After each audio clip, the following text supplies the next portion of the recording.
Present. Here. Mr. James Green. Present. District D, Mr. Darren Green. Present. District E, Mr. Howard Ross. Here. Okay, all five present, we have a quorum.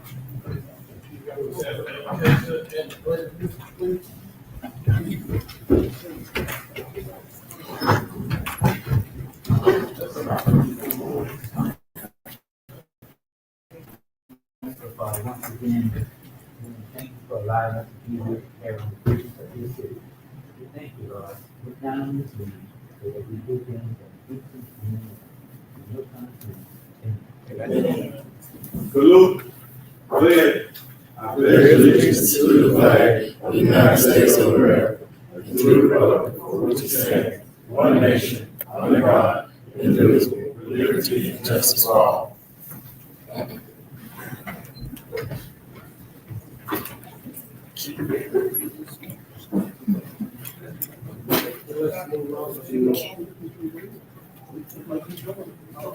Agenda modifications. At this time, I would like to expand the agenda to discuss the Pafford contract. I think that's what we have on the report. That's where we put that discussion part, so it's been on. We're supposed to cover that. All right, thank you. If that clarifies it. That's good.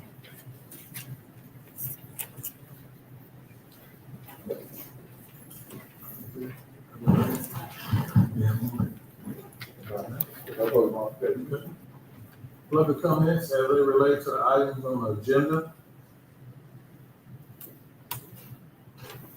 Any public comments? We're going to five.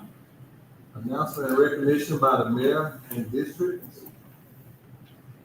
Okay, I have something, happy belated Veterans Day to all the veterans, including my husband, Mr. Barry Tappan, also to our own Councilman James Green, and to all of the veterans out there. We appreciate your service. I second that.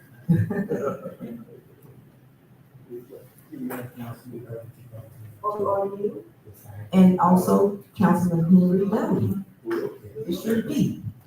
Thank you for your service.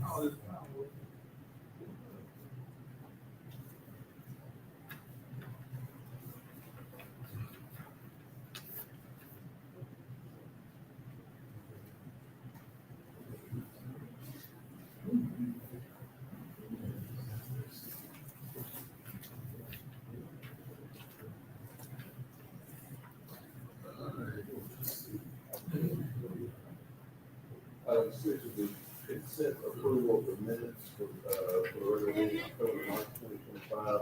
If there is no objection, the minutes will be approved by consent. Any objection? Approved by consent.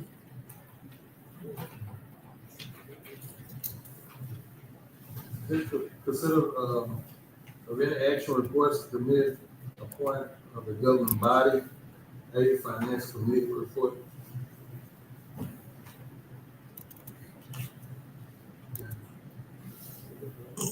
Please accept previous finance committee report for last month.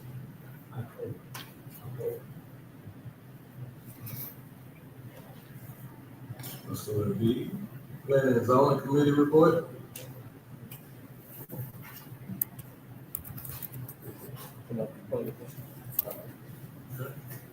I don't. Yes. Yes, so planning and zoning, I will have.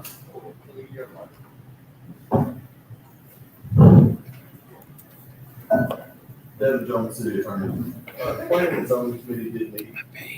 They met for the first time since they since we adopted the rules of order. We did have a full that day. They did have a few things to review. I will say it was a good meeting with everybody. We discussed the rules and roles that they ever took, and a lot of people were, there's a lot of misinformation that they had kind of heard, just things they heard or thought. We were able to clarify it. I did meet with them during that session as they were moving forward. And they were moving, they really like the idea that they get to be the eyes and ears for council and kind of be the investigative thing to bring stuff to y'all and then be able to inform the council and work with the relationship. We did discuss about the reports that they would bring to y'all to have action on and what would be involved in that. And that, I would say Mr. Rivers, Thornton, who's our code enforcement officer, which he can speak on that later, he also came to the meeting, provided information, and we're very happy with the level of information that had been provided to them, because they said that was a lot of detail and pictures and things was very helpful in the level of detail they had not had before. At that point, they didn't have anything to act on, but they will be meeting again as they meet monthly, to go forward. And it was a very productive meeting. All right, we're gonna move on to 8, reports of city officials. City, chief of police.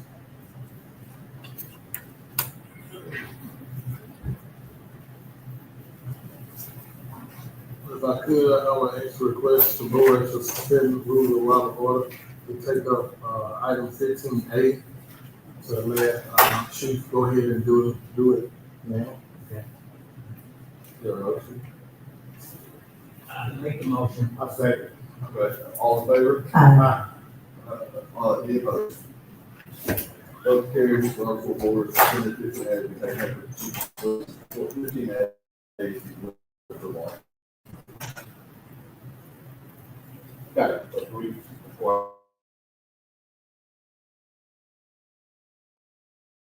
We have, hired a recruit this week, for the police department. We have 2 graduating out of the academy, set December 8th.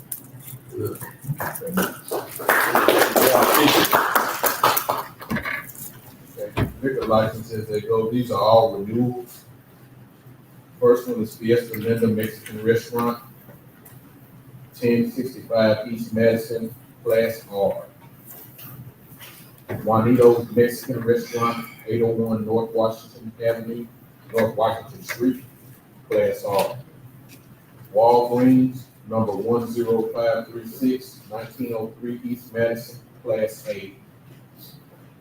Family Dollar, number 26150, 1714 East Madison, Class A.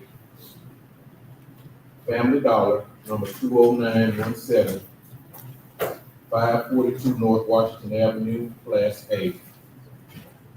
We have Field Track, 1301 North Washington, Class A.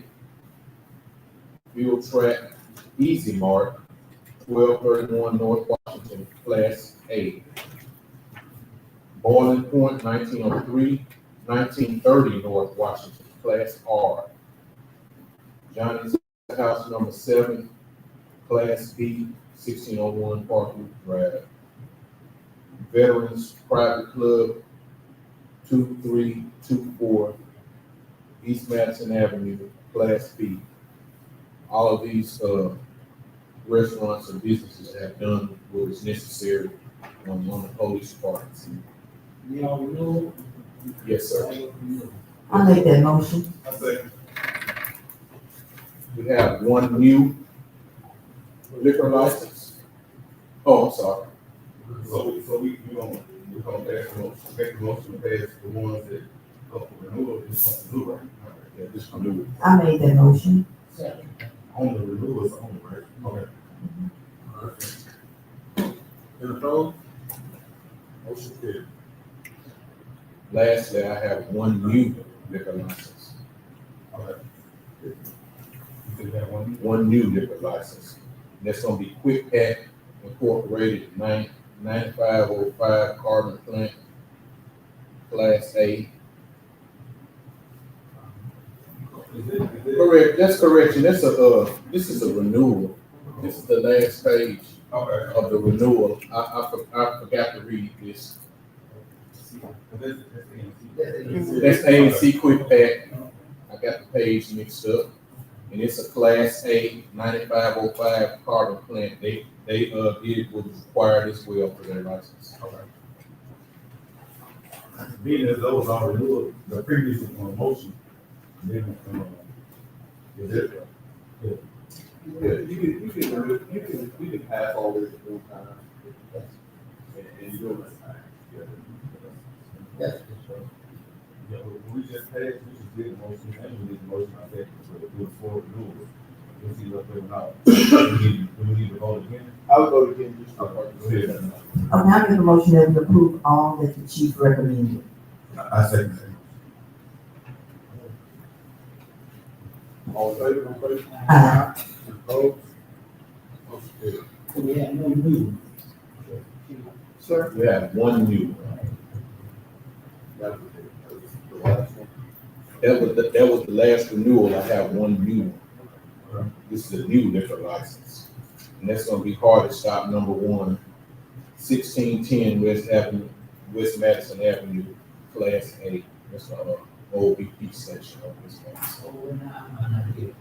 The BP station on West Madison. Right about, right up, Right. okay. I make that motion. Recommendation. He did everything that was required on our end. He advertised, he passed all the background. In the previous owner before, but what it was BP, right? Right. That had look like, good. Yes, they did. The location. Yeah, that location had liquor license. They just sold to a new name and renamed it.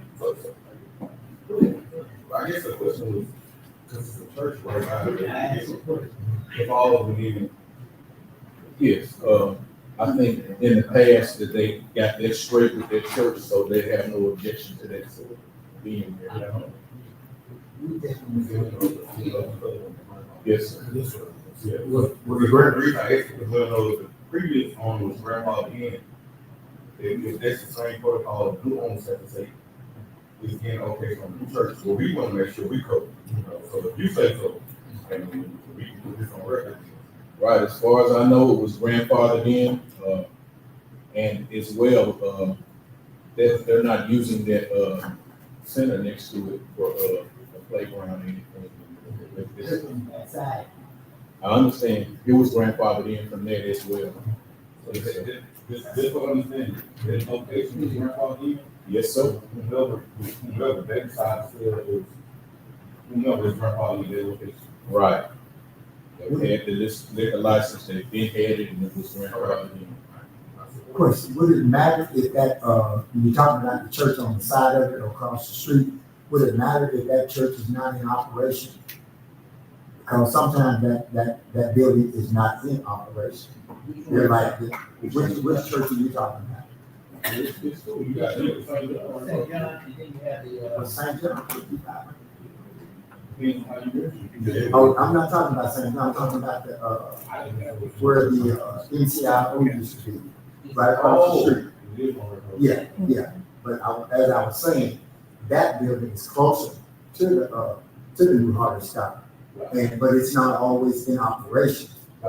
Yeah, so that might, I think the rules say it was church, they don't specify. Doesn't matter They what it's operate.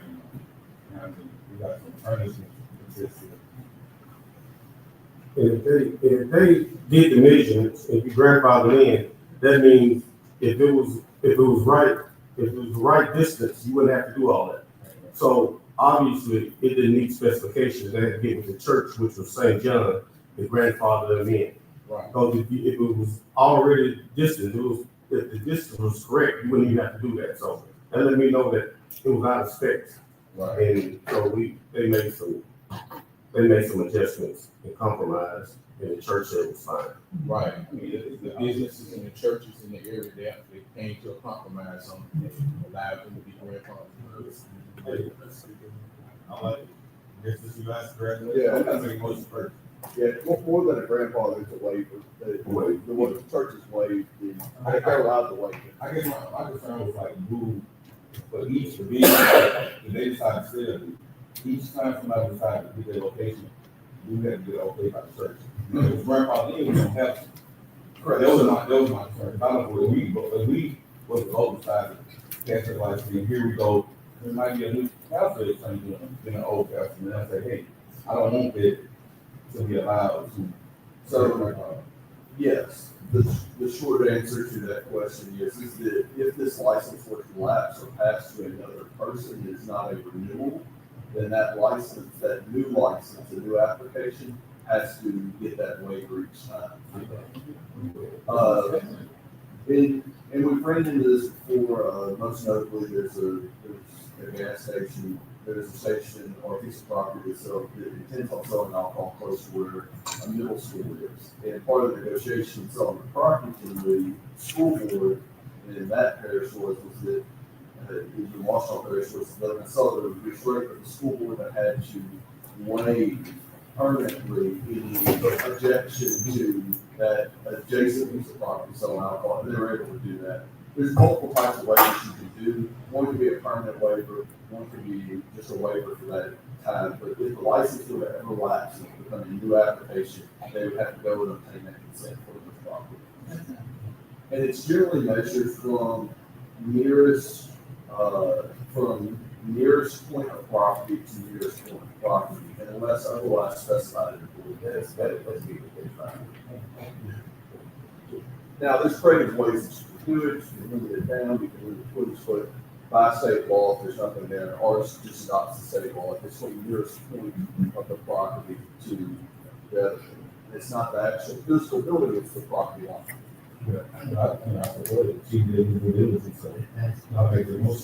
If the chief has done his due diligence and approved it, and recommended it, and not to go. Motion on the floor. Second. To the vote. All in favor? All in favor? Aye. Motion carries.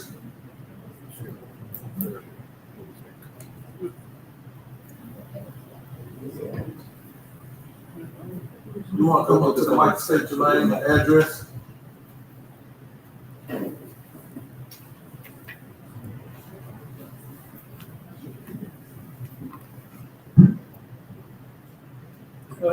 My name is David Burkett, I'm an old country lawyer from I'm good brother.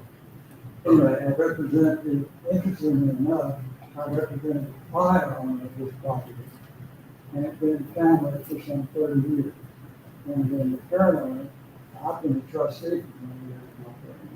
And now I represent the new owner, which I received here. It's a hardship at this point, to have a delay in being able to continue to operate the business without further what the wondering is, would be possibility to have an approval subject to the waiver being obtained. That would save time. It pays. It pays. I'm sorry, I couldn't hear. Yeah, I was just saying, I'm not surprised you didn't walk out of here. You got the Well, votes. I had to get up here and fix on the charge. We were talking a lot. Thank y'all. Do we need to reconsider? Thank you. Congratulations, good luck. We got the fire chief. Fire chief is out. City attorney. Devin Jones, city attorney. So over the last month, we have, we hear more about the environmental court updates we have with the code enforcement officer. We've had made substantial groundwork in that area. One thing that happened in the last meeting was actually the kind of liquor license process and the cities are on par with where they're at. Our fees appear to be on par, but our procedures are a little bit antiquated. So on the next month, it's going to bring us some procedures so we have some of these things, so we don't have to type with the chief of police officer and things like that. It's specifically a renewal that is something that will be granted or has been granted. It would just be announced in here. But I'm going to try to put that package together and discuss what it is, what happened with the licenses, so that when we're dealing with renewals, it's not such a hard process. And that's everybody just review it. Other big things that we have made groundway on is looking at ways in which we have our court fees and structures like that, and start to kind of review those processes and how it goes. I had done the city prosecutor one time last month, and the second twice in December. There's some of those violations that we have for code enforcement, if they're aggressive enough, we can send them to Judge Luster's or your city court rather than environmental court where it is on environmental aspects to it. And so I've had discussions with Clark's office and the judge with regards to that. I've provided them copies of our updated ordinance so that we can proceed in a more aggressive manner in that arena also. Mr. Jones, what about East Side School? You know, that's been on my radar. So Eastside School is one in which we've condemned it. We have been in discussion with possibly receiving grant money to try and take care of that, kind of demolish, whether that's gonna be, that was a discussion that occurred in the prior administration, kind of stalemate. The application period was running pretty long for that, but that application period for that grant money exists every year. So whether we want to piecemeal it, you have up to about $700,000 to get, or whether we want to put in a full application next year, we'll kind of evaluate it based on what they require. One big fear is that they're going to require an environmental study there based on the age of the school and the possibility of things in it, which could be a bulk of just money going towards it. So if we're going to be able to increase the grant request with that, we might have that grant package. So we're kind of determining the legality of what extensive amount are we going to have to do if we do decide to go through with the demolition of it. As far as legally as the landowner currently is condemned, at the furthest end of the process if you be with that person, still could be subject to violations in environmental court or in criminal court based on what's happening, but we've taken it to the furthest realm of court. It is been condemned. So, Quick question.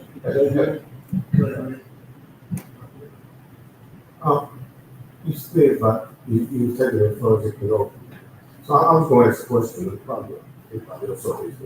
So when are we going to start?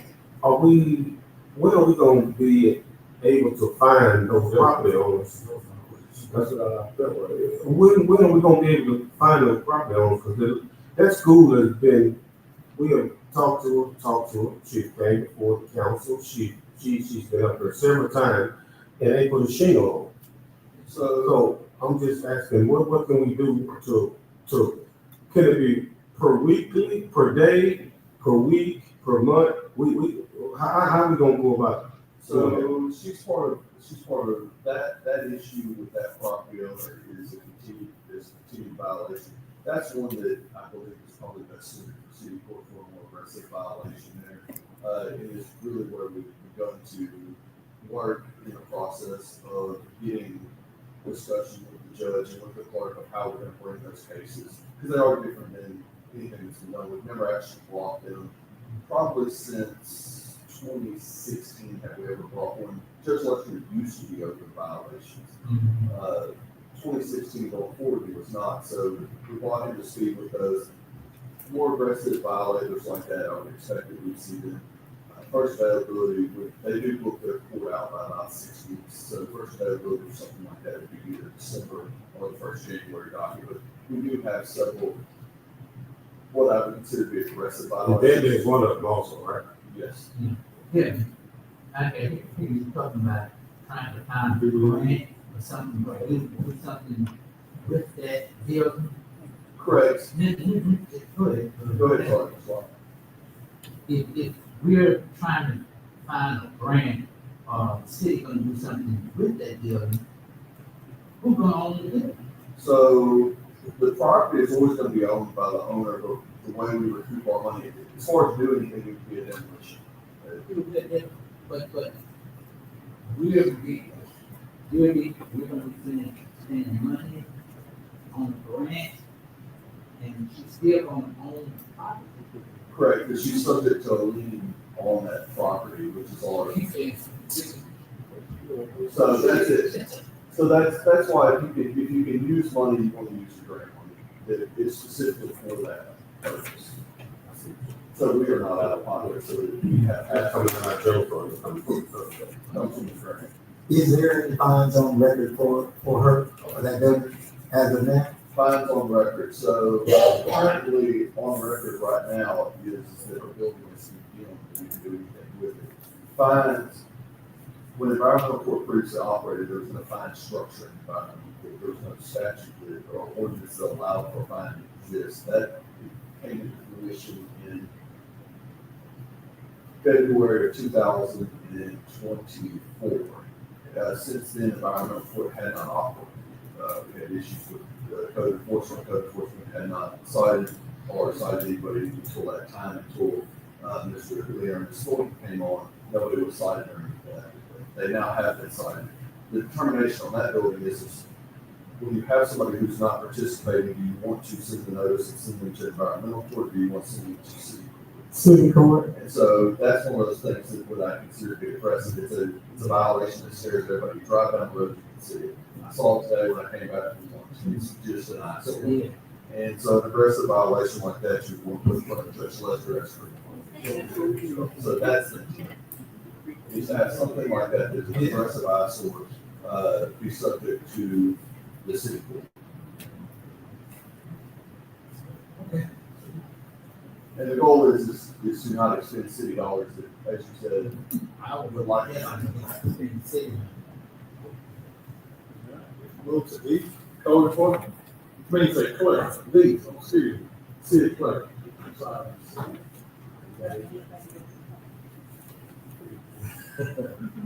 Now we move to E, code enforcement.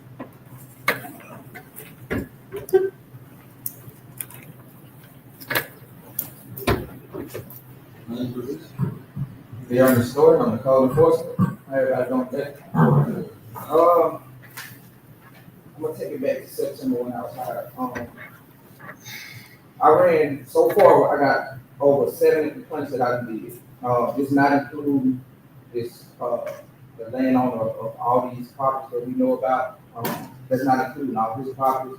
Out of that 70, I got 20 public, participation, where they actually called up here, concerned, with the letters that we sent out. They actually started cleaning their properties and stuff like that. 15 out of that's left is going to environment court. I had 18, but 3 of those I got a return center letter. He didn't make it to. So it's gonna be 15 environment court. Can you give us a list at the next meeting of all, just like sheriff, police department, give us a list of renewals and stuff? I hear what you're saying, but I'm a visual person.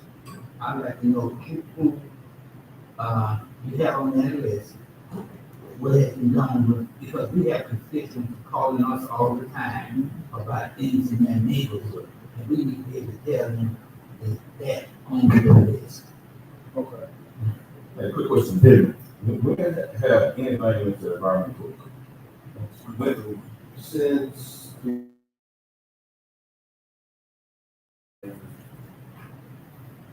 October of 20. So that's whether it's right with you, so this is one, we appreciate it. Because I think in the environment court, $1,000 a month. $1,000 a month, that's really good. So that's really some money work right now. Appreciate that. Mr. Thornton, I have a question, and I know once you give us a list, we'll know what we're dealing with. But I know the library properties, it was a lot of properties, so with those letters make it to the owner? Or the library property. Yeah. I got with Devin, and we started a spreadsheet with, library properties, because that's gonna be one of the ones that's aggressive. Like it's the Yellowknife environmental. It court. is. So It's criminal. we started a spreadsheet, we're gonna take them a little with the aggressive. Okay, all right, that's what I'm saying. Right. And it's also the property on, Country Club. That first house to the left, right close to the stadium. 1406. Yeah, that one is one across the street. I bring my list. So the very thing, okay. One thing I would point out is that Mr. Thornton, to commend his efforts, he listed there were 70 of them cited. We had 20 plus who contacted. More than that did not contact and simply just started cleaning the properties. That's good. 18 of which who were headed to environmental court, 3 of which have a little bit more of a, we have to do a little bit more to get them there. 15 are headed to environmental court, so that's in addition to the 60 plus properties that are on that list. So to give you an idea, 70 is a gross understatement of the number. There is approximately 130 properties for which there's actually a current action plan going into effect. And most notably, the East Side School is one of those properties to be an aggressive. We just want to make sure that we're solid on all four and get into court with it. And we're dealing with, especially when we're dealing with somebody who holds that in front. But that's one reason why I said if you have a big list, we would know what this one is going to be. Right now, it's at 70, we don't know what That 70 is pretty much spread it out. That's It's pretty much every district. But, if y'all can give me, we about 20 out of each district, let me, I don't mind, So this, this is that, one time before. Right. You say you haven't grown anything. District C, this is my problem. Everybody's, you see condemning houses, tearing down structures, but every time I go to a house, it's wrong two people. The liar property and adjudicated property. So that is the problem in District C. Every time you go over it, it belongs to the liar, because the majority. The liar, it's gonna be adjudicated property. Well, that's why I've been asking the attorney, every time I get ready to go to, they keep asking me, can we do something? I said, well, it belongs to Mr. Liar, so I keep saying, it's liar property or it's adjudicated property. So why is this process different than anybody else? Hard. Because that individual those properties are owned by a company, and you want to bring every violated property of that company at one time to address the problem rather than piecemeal. That way you make sure that you have it and that you have everything at one time. So I guess the list will help, because if you give a list of all the ones that get, everybody can do it, and you know which we have with every business. And so, you put it on there.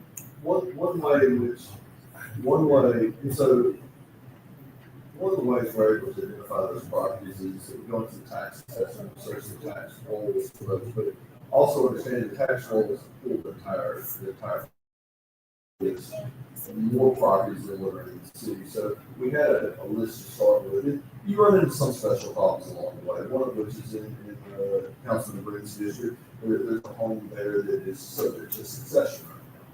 And that house is clearly needs to do something, but we were able to reach out to the succession representative and understand that, hey, this house is in succession, it's going to close up in the next couple months, they're going to take care of this. This is going to be processed in and out.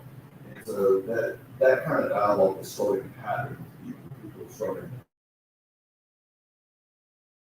This is what's happening. There's a lot more movement in the last 3 months than I had agreed. And I have a question, Mr. Thornton. I know we're dealing with, a lot of properties that have a lot of trash, but I think we have an ordinance in place about abandoned vehicles that were non-running vehicles. So will that be next on the list, or is that part of the list now? Yeah, it's next on my list. I was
and you're redoing the structure, does code enforcement have any action there if they are working without a permit?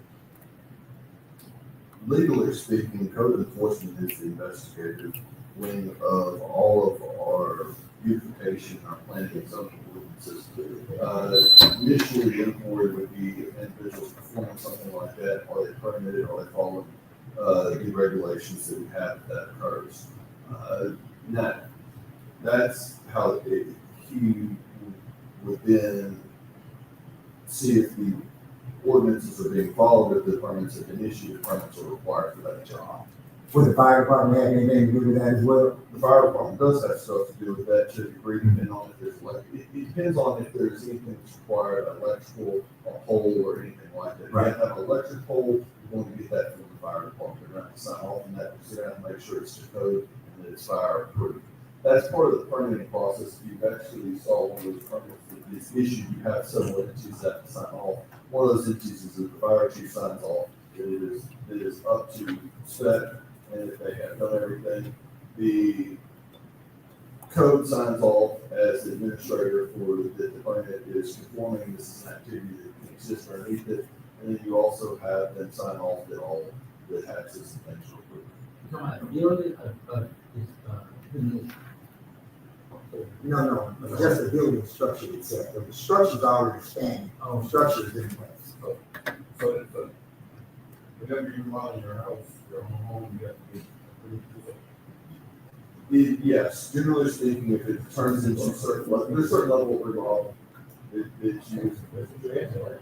Yeah, you can probably do, repair work, but when you talking about, adding on to your house, that, I would think that would require a permit. You get that from the parish. yes. It's parish. Yeah, so parish issues, a lot of work permits. You also have municipality that signs off on, but generally speaking, those demolition, all what you're talking about is a gut remodel job. Right. You're talking about a structural permit. And the reason why fire gets involved is because you're going to need a pole. Because you're not going to be obtaining power from the house, you're going to be obtaining power from the pole. You need fire to sign off on it because energy requires that for a pole. Right. I'm just gonna assume there's a pole there somewhere because they ain't remodeling, You have somebody getting in. Yeah. And lastly, I'll just reiterate, there are, in everybody's district here, there are a lot of bad properties. These past 4 days, I've gotten about 4 or 5 phone calls, every day. And that's why you may see me up here, trying to pass stuff on. It's the only thing I can tell them now is we have code enforcement officers, and I always encourage them to call the city or code enforcement office, and I give them the number, so they can get it directly from the citizens. Because again, everybody has that same problem, and there is no quick answer to that. And I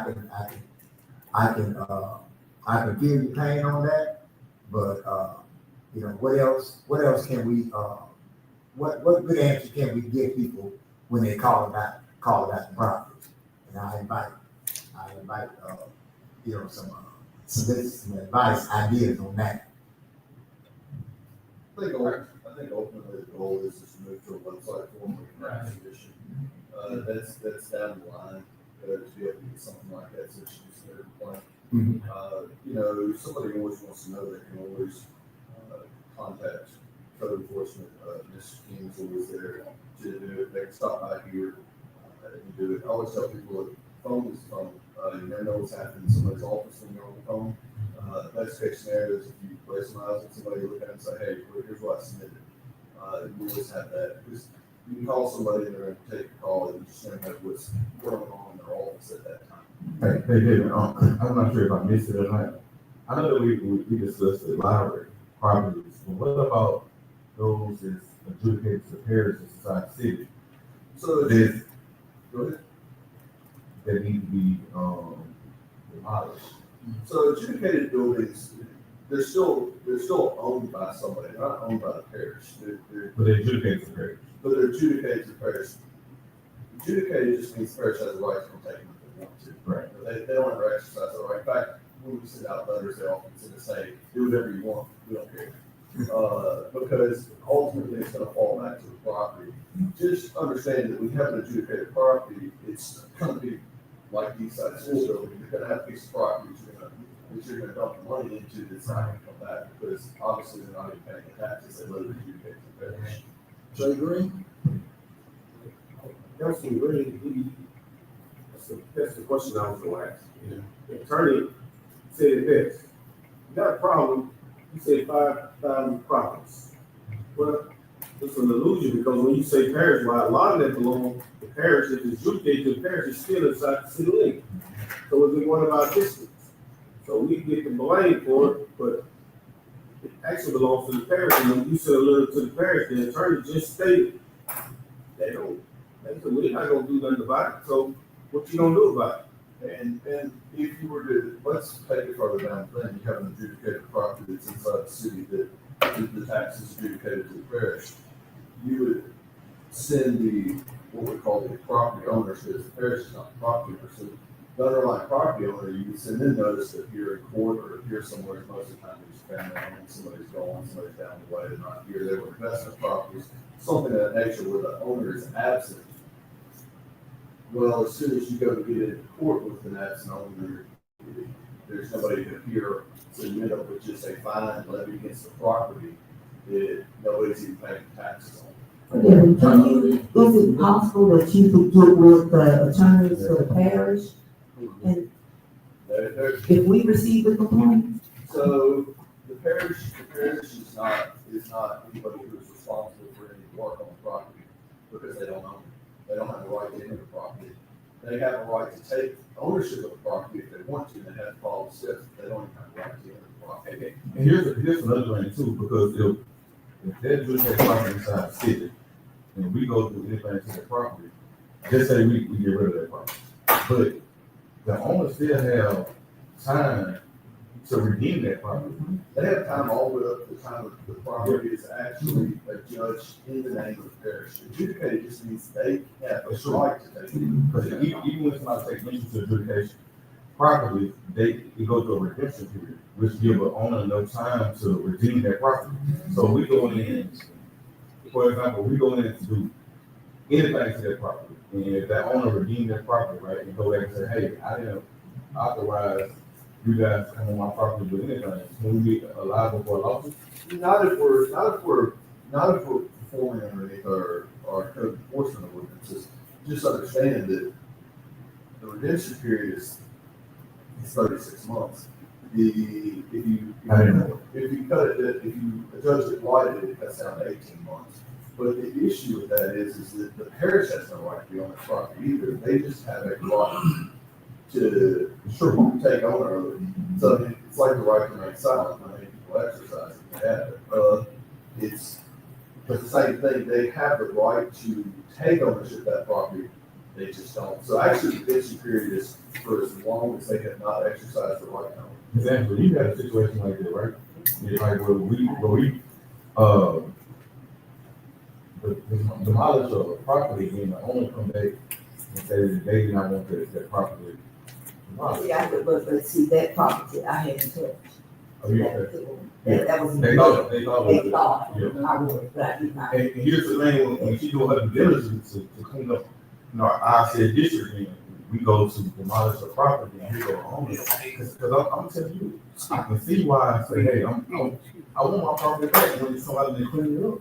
Well, and part of that is that in order to get their property back, they have to pay off a lien that's related to it. But we are authorized, once we receive that order to get we're authorized to enter it. So at that time, we're authorized to work on it. Here's my question. So if we go do anything to our property, clean it up, demolish anything, can we add what it costs on that tax roll? That's exactly what we're doing. Oh, okay. Every time we do that. So it's just like these high school, if we were doing anything to that property, we would put the cost that's related to that back on that property. If it was ever transferred to anything in it. Okay, and then Attorney Jones. So that's one of the problems that we have with the city. He said we clean up the property, why would the city clean up something the parish on, we get through with it, then the parish turn around and make money off of it? So the parish doesn't own it. The No, parish, I see what you say, they don't own it, but when you clean it up, when it comes up, when it's adjudicated to them, they're the one that, Yeah. that orchestrate, that you sell. So if you go and clean it up, are we gonna put it in there what we? So when an adjudicated property sells, let's say it was in District C, it was adjudicated to the parish, we did work on that property, and they subsequently sold it at like an adjudication sale like we have. They have to pay that tax lien back to us, so the minimum price on that is at least the lien that's owed back to us. Okay, another question, why can't we as a council, since a lot of those properties are inside city limits, why can't we, and we working on us a grant for the properties inside city limits? We network with the parish, because they got a lot of properties inside city limits too. Can we talk to them and see if they in the process of getting grants to alleviate some of the problems, to alleviate the blight also? So that property, although that property, they have a right to take it over, they have not exercised that right, so they don't have a right to just enter the property and do anything. No, what I'm saying, we in the process of getting a grant, we in the process of getting a $750,000 grant that's gonna be dedicated to blight. Can we network and work with them and see, are they in the process of getting a grant also? Of course, 100%. The parish is incorporated, the parish includes the city of Bastrop. They could work with us to also apply for similar funding. Now, I don't know if it would, because your applications for that funding are based on whether you're a village, a town, or a city, or maybe a parish government. They could compete against each other based on that. I don't know if we both listed the same property, it would minus out some points for us. We wouldn't list the same property. But Let them work with the property, we list our property, just dictate to us. we have more than enough properties to cover $700,000 as possible. And if we were to add in every property, if we get the parish aid in applying for it too, yes, we could just. Arguably,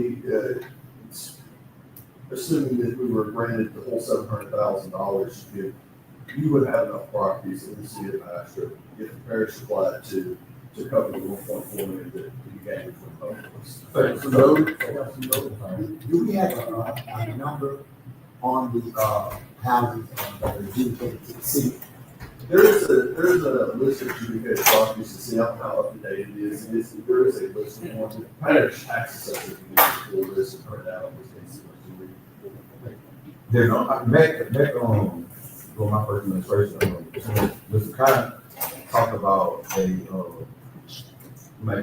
it's giving the person next door to you to purchase that property. Yeah, so you could Say something about, no, because some of the times the people that's complaining is the ones next door to their property. But, yeah, it looks like, working out more to purchase that property. the only way that you're gonna be able to Well, I really not do that, I'm pretty sure it was.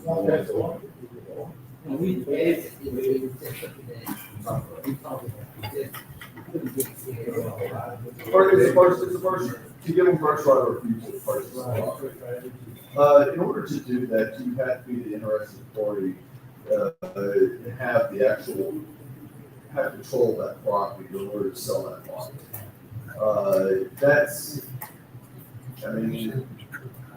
It's one of those things that we would have to actually take over the properties at that point. If you took over the properties, the owners would be subject to judgment. Mr. Jones, one more question. Can you tell us what the Bastrop, what the nuisance law says? What does it encompass? Do we have a nuisance law or ordinance? We have a set of ordinances that encompasses nuisance that pretty much covers just about any activity that's done in an unlawful manner designed to, obey our beautification ordinances and things like that. I do believe there's a specific nuisance ordinance as to noxious weeds and things like that that deals with that. And our code enforcement ordinances expanded the definitions and the depth of those to make it all criminal. So it's all criminal. Everything that was previously just said was not criminal. That's good. That's good. So that goes. Is this when you finally tell me what I don't listen on it? All right. John, where are we on the agenda? So it looks like we're gonna be at 10A, which is Well, we're at 9, which is unfinished business, we don't have any, so 10A is going to be new business, action on proposed new resolutions.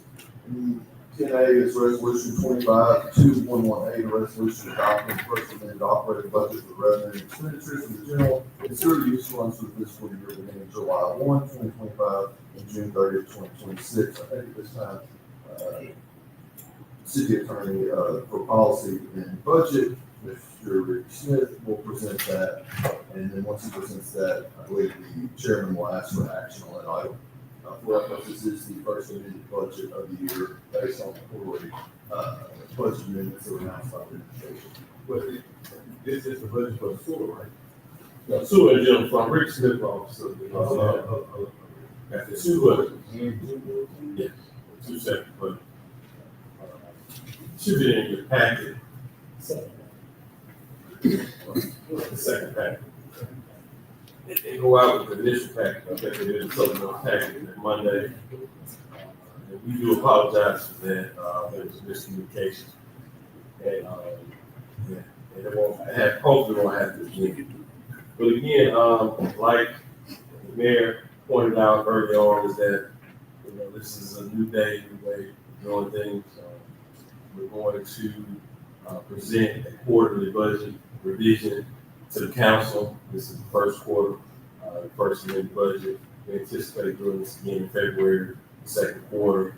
And I had to talk to the mayor and decide on whether or not we'll do a third quarter or we're just moving into the budget development process, just starting early. And that process, again, FY 26, 27 during that period. Which will probably include the actuals for the third quarter as the basis to build that. So we're at least gonna have this new year budget revision presented to you in all three budgets in February. Yeah, we can again. I saw let him present. Yeah, then we'll go through it. And then the last thing, motion, second, then you'll have discussion. Just try to keep going. Unless you want to suspend. No, Right, again, members, there's two, first quarterly budget, revisions. We didn't do any revisions to the street sewer use, we anticipate doing that, mid-year. You look at the sewer use budget, the major changes with this is that, again, Madam Pro Tem, last meeting, we entered a discussion regarding what I refer to as administrative costs with respect to the sewer and how they were funded out of general fund as opposed to funding of the sewer use. Mr. Jones and I, looked into that issue. Mr. Jones looked at it from a legal perspective in regards to whether or not it was applicable, and indeed was. So, you look at page 2, lines 29 through 32, there are going to be additions that are added to the sewer use budget, which brings over, moving from November to the end of the fiscal year, those costs that were funded, general fund dollars are not going to be spent, paid with sewer use. So, and the only other major change is in line 24, is that amount is going to increase. I think I should be married. So, talk about that issue. There's a project the mayor's working on, and that's potential matching fund for a grant opportunity. But with that being said, those are the only major changes that were made to sewer use. And as you can see, the only other change is that for this fiscal year, about $345,000 was taken out of the fund balance, which leaves still about $9.5 million anticipated fund balance for the sewers. I mean, this is a great thing, and I like to give kudos, but I know Mr. James Green had been speculating that we possibly could do this, which is a wonderful thing. So we know we can take the salaries out. So are we researching any other items that we could use with this money? That's Well, because the only thing that we funded out of the general fund that related to were For the salary. were these,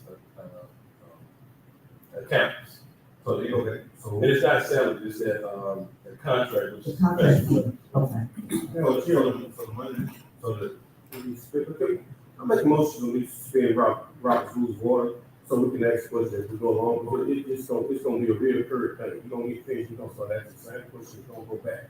So I would make a motion, we suspend Robert's Rules Water. I said that. All in favor? You opposed? Carries. So initially with the budget, we had budget to come out of general funds. Yes, that's historically done. So now, you no longer have to use general funds. Correct. Oh, wow. That's wonderful. Right. And that's $1 million, you said? How much? It's, if you go back to. So it should. So something for three of about $1.5 million. That is absolutely wonderful. You know, and again, I go back to when originally presented the budget, although it was balanced, I did warn y'all that there was $1.6 million of one-time money that was funded, about $1 million worth of recurring revenue. With this adjustment, you're essentially, taking the pressure off of the budget development for FY 26-27. And if all economic conditions are the same, next year, we're looking at maybe about $150,000-$200,000 surplus, if all things equal. But when we get into the general fund, there's a couple of concerns and costs that I'll bring to the council's attention, and there'll be adjustments because that savings was redirected in other categories. But we'll get to the general fund at that point. Now, what if we had like a street project that you had to tap into the sewer? Any kind of project like that? Now, that's something we're all going and looking at to see, because if we probably, and the idea is to do a program share, depending on what percentage of it is street and what percentage of it is sewer. I anticipate, and just, preliminary discussion, that's something that we should be able to do. on a program basis. So we run into that problem when we go to repay the street. Right. That money comes, because you can repay the street at a price, and then when you go dealing with the sewer, it's at a different price, because you gotta go under the street. Right, and I think the engineer would probably be able to really hone down that program share. So, okay, if this project costs $300,000, how much is the sewer expense? And then $300,000, how much will we repair the street? And that way we can, make the necessary adjustments to fund and capitalize on it. Okay. So this situation on Glenrock, the situation here this year, that we've been under the road. We could utilize that fund for sewer. Depending on what the It was, engineer. it was tied to the sewer. Most of that project was sewer. And I'm not sure, was those funds expended this year? This is, Yeah. Behind the street Behind the project, yeah. So to the degree that we can revise the budget, that's something we can look into. And put that money back into the general fund. Possibly, we can look into. But either or, whether you use it, it's still gonna go back to general funds. Right. You use some of that $1 million that's going back to general funds to take care of those new additional sewer, what we budget for her this year, and go back to general funds as well. Well, what would happen And is that, because all that money came out of the street, it will go back to the street. So whatever, let's say, sewer able to be expended, that money will go from sewer into the street instead of the general fund. So it always goes back to the original source. So, we were suspending Robert's Rule. So, in regards to the general fund, the overarching numbers are still the same, $4.3 million in revenue and $4.3 million in expenditure. When we made that transition with all expenses, it freed up close to about $900,000 net, because we did still expended about a quarter of that money already on the general fund. So there's no way, well, I'm not saying there's no way, we're just moving forward, going into sewer use to a total of looking at probably $1 million again, those four categories together. but it netted about 900 because when we review the budget, if you look at it, if you look at column F, when we did that, we looked at everything that was in that 5% variance. So if it was below 20 or above 30, you know, we got automatic scrutiny, unless it was one of those things that could be suspended for the year, like the property insurance. We don't, once we pay the property insurance, that's it for the year. So we would suspend that 100%. So there's no need to make any adjustments to that. But one of the things that I saw was the related benefits insurance was exceeding, you know, that variance. So a lot of that went toward making those adjustments. So those can be fully funded if it's at the same rate. But it's just for you. But like I said, you know, we can breathe a sigh of relief in that fact you don't have to find $1 million in next fiscal year. But the potential surplus that I articulated may be consumed if these costs of health keep flowing. So that's why I said put a caveat that we could have a surplus if all economic conditions are the same.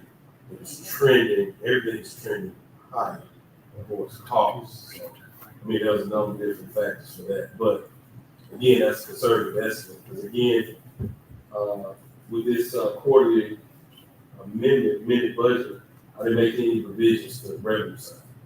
And like I indicated in the finance, sales tax is trending higher than what the budget, probably around maybe 4 to 6%.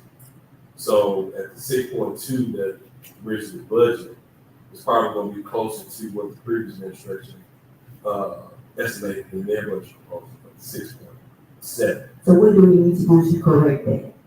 Well, we're going to do that mid-year. I want to make sure that the rate of collection It's gonna be the same. is going to be the same. Okay. So we'll either do that third quarter or when we do the next budget and then the final quarter spending, you know, depending on what y'all may want to just let it just go into the general fund balance as an operation of law, or, you know, we want to do something with it. I mean, and I know it's not something that we just all want to do, raise taxes, but we gotta keep up. Yeah. Because how much money do you anticipate you have lost? Well, we're not rolling the property taxes forward. I forgot what the estimate is, but I think it was probably 6 figures of revenue, not close to it.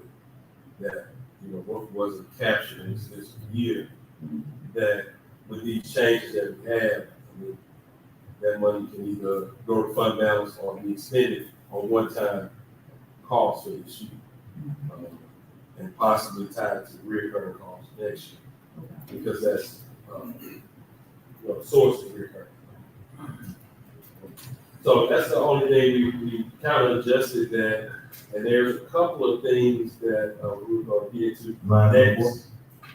You said you're gonna keep out line 24 with the other sewer projects? Yeah, that's something that I'm not sure if the mayor is prepared to discuss at this meeting, but there's some a great opportunity where that amount. Which one, the 5,000 or 250? 250 represents the matching fund Okay.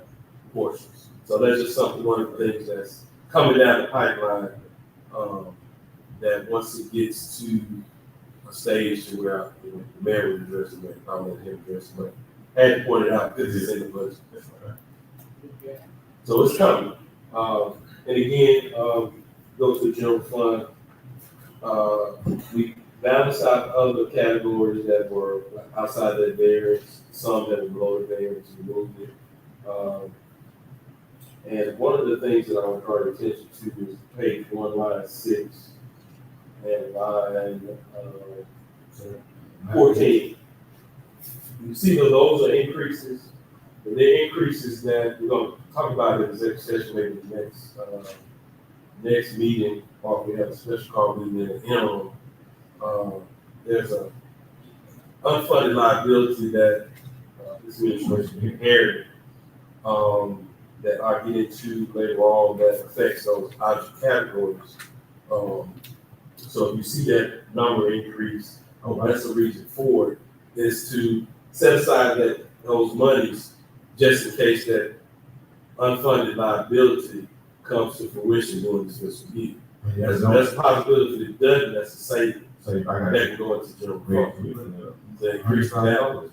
Right, but again, I go in more detail about that, some things that, and some other things that have come about unexpectedly for expenses that should have been paid last fiscal year. They'll be paid in this fiscal year that wasn't part of the budget, that absorbed some of the savings. I'm sorry, because I guess I hear both of you guys, I hear you, I hear David, that's what you did.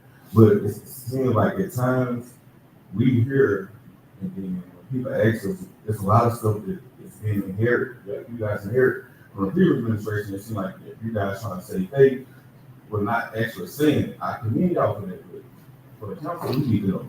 And that's what we go work in It the hurt executive session. people's feelings. Oh, well, because we need to know, don't get an increase of $100,000 that some folks took place last administration.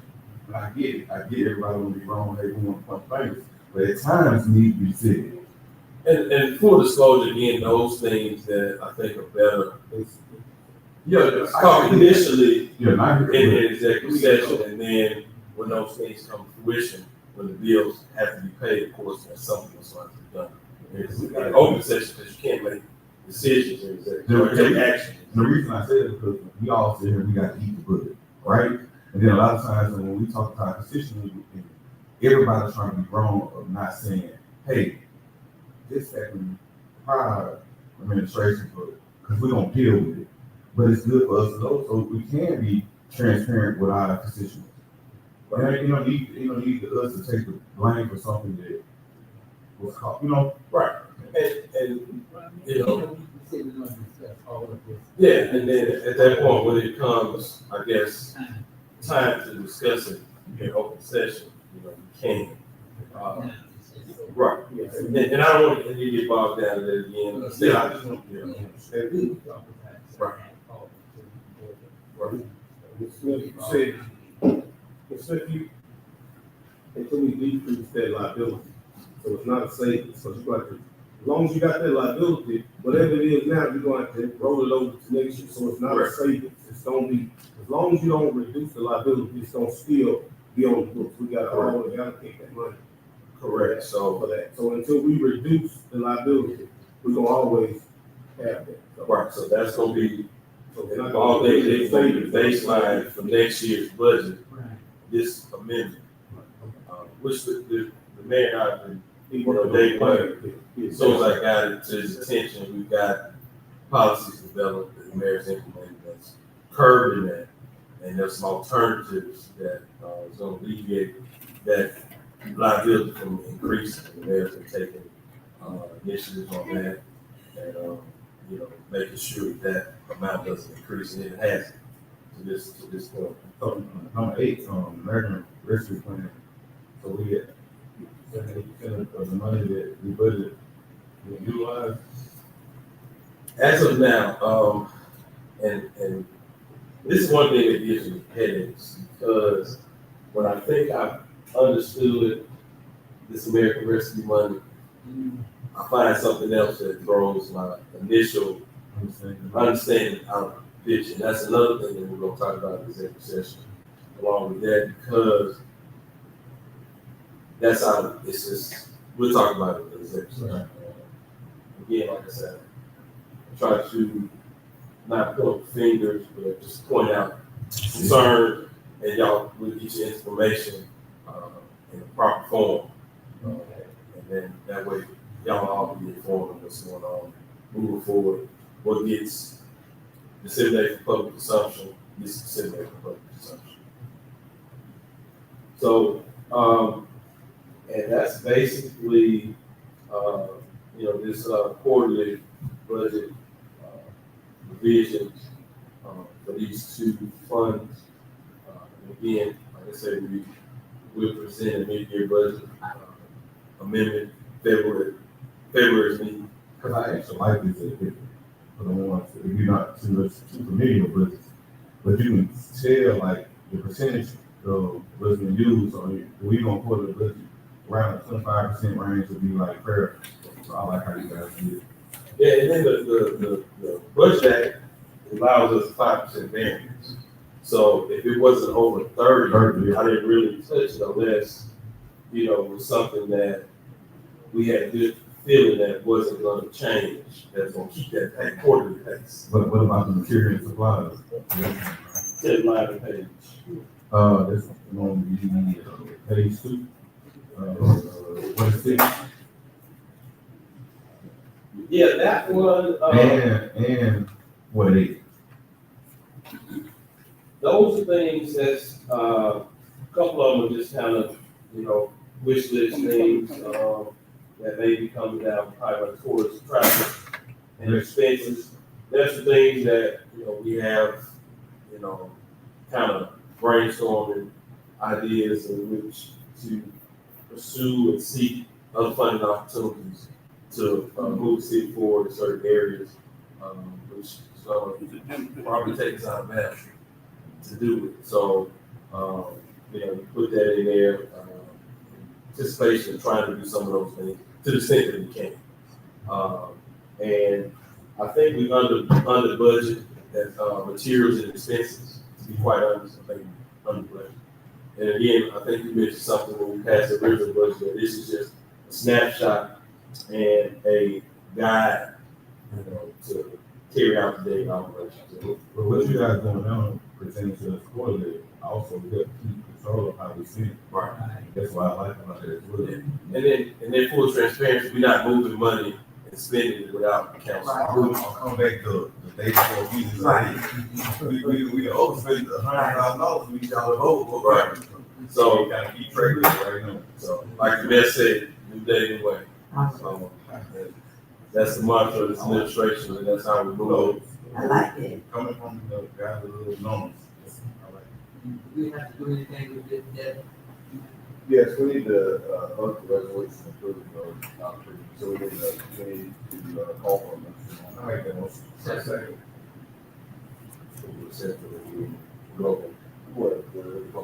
Just one at a time. No, I put it in one. Okay. Because they're all going to be separate motions. So, yeah, any discussion? None, all in favor? Any opposed? Motion carries. That's going to bring us to item B, which is resolution 25-2119, appointing a civil service board member. That is mayor's thing. This time, those are mayor's pleasure is to just, just table this. Yeah. Table it. Avoid table this, wait until there can be a confirmed, person who is able to take it. So we're not able to have any meetings until we have a new member? Correct. Was it pressing issues that we had? I'm not aware of any issues that we're pressing, but if it press issues in the future, we won't have one. But I believe we're in the process of gaining one. It's also going to be, I believe there's also a new person on the national candidates and going to. So it's down to two areas. All right. I'm just gonna table it. Okay. The motion, I'm making a motion. I second. all in favor? Aye. Any opposed? Motion carries. The item C is the LLA compliance questionnaire for the mayor and alderperson. This is going to be resolution 25-2021. I'm going to pass out these questionnaires real quick.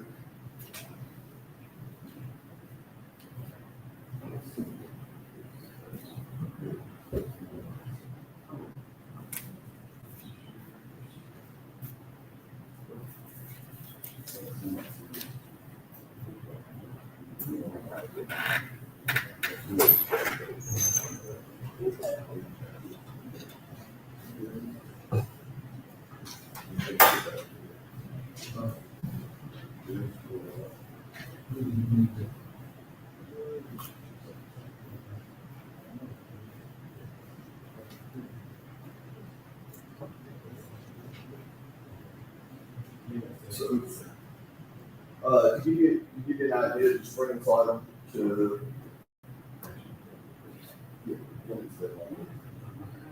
Okay, So to give you an idea, this is related to our audit, so this is the upcoming audit that they're going to be processing.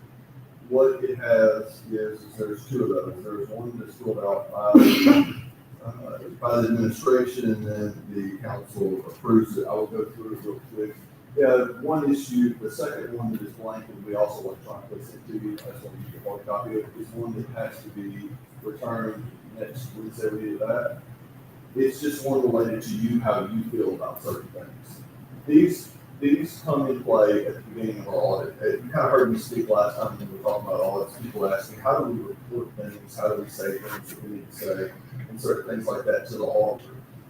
This is the city questionnaire is the one for us to check off the big boxes. So do we feel like there is anything that would comply with all these laws?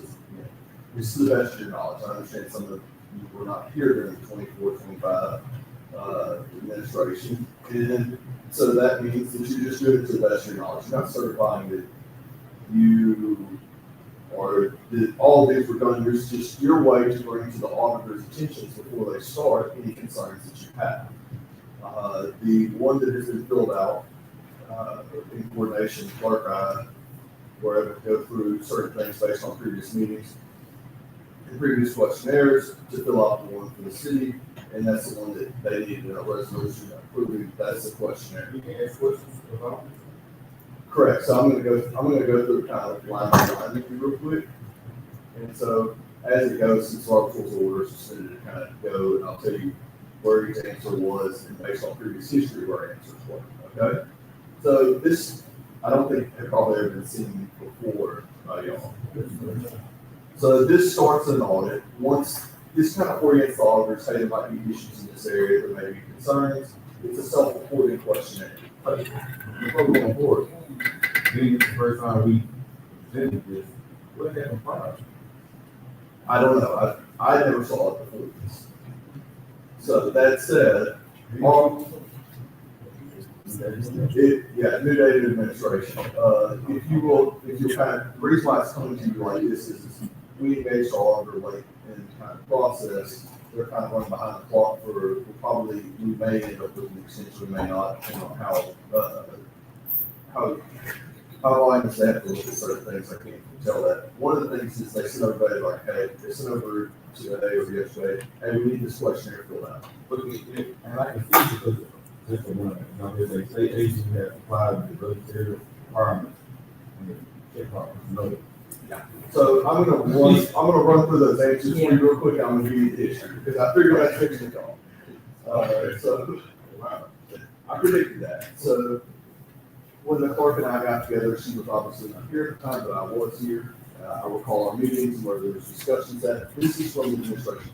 Your sheet is also very similar to this. It says, hey, where do you think there's issues at? Is there anything I need to look at? Is there anything you know of? It's how you bring concerns. So when they're going through their investigation and say, hey, this official said that I have concerns in this issue, but look deeper in those areas. Yeah, because it definitely based on whether they audited and split it. So It's gonna be from June, it's gonna be from July 1st of 2024 to June 30th of 2025. Oh. So here's where this, so they use this to help the officials of this power makes them aware of what possible issues could be, to self-reporting. They then do their audit, and at the end of their audit, they attach this when they give it to the LLA. So the Louisiana Legislative Auditor says, hey, here's their audit report, here's what they self-reported, what issues did they actually look into this. Is this something that goes directly to the auditor or? This goes, so it's once we fill out, once we approve this one, it goes with the resolution saying, yes, we approve this. Then your questionnaires that you submit individually do not go back to the board. So whatever you write on is between you and the auditor. It's confidential in that regard. The auditor then would use that to guide their audit. And then they submit that to the LLA as part of the package. So eventually all this will go down to the Louisiana Legislative Auditor. just for clarity, is this how the process goes on? This is how the process is always supposed to work. So, and I'm gonna go through it, I'm gonna update you based on prior year's history. And so it's gonna take a second, so If we'll go to what is called Louisiana Compliance Questionnaire for Audits for Engagement Governments, the one that I said that is ours, not the one that is yours. It has the Wagner's Pack letter on the front. What page? So the first page is the cover letter, and Wagner's Pack letter, so that's all of it. The second page is going to say Louisiana Compliance Questionnaire. That's actually the first page of the questionnaire, but the second page is your packet piece. That has the CPA firm, that has the dates that are covered. You'll see 6/30/2025, so those financial statements. It covers 6/30, it covers 7/1/24 through 6/30/25. That's our agency, that's our census population. That is the period covered by the questionnaire. Question 5 is as to the entity, how we are organized for legislative change. Question 6 says briefly describe public services. We're not required to answer that. We're a municipality, they know what public services are. Question 7 says, when did the day of the current elected appointed officials' terms, which elected officials' terms ended on expired July 1st, 2025. That was first day they were on that date. So that means that the people covered underneath this, their terms expired. Then it goes down to legal compliance, bid law. It says that did we follow all the things that require bid per state law in the business administration? I believe based on our history and our answers there, I think that I don't think we had any issue with bid law. We did have some issue with our personal, our bachelor ordinances, but not state bid law. So we didn't have any issues there. So that was a simple yes. And historically, for the last 3 years, that answer has been yes, that we followed all those laws.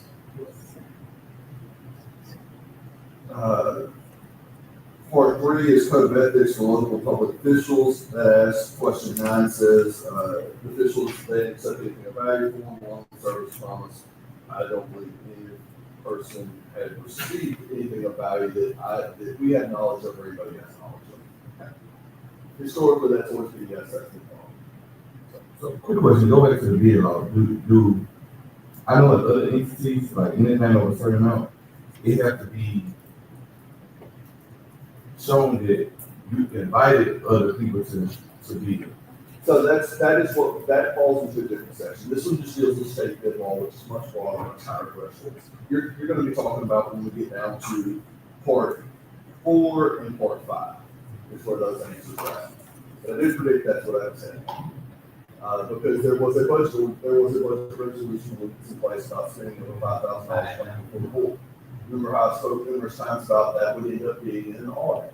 Well, yeah, well, I get that, but I'm talking about the bids, and the reason why was because I'm saying this because I spoke with the state, and there was a dialogue. They told me that they were on another entity that I was speaking with that anything over a certain amount of time showed that you actually invited a certain amount of people to come bid. Correct. So we don't have. It might be different entities. Okay. We don't have a threshold ordinance that requires diversified business interests or anything like that. We don't have an ordinance that requires that.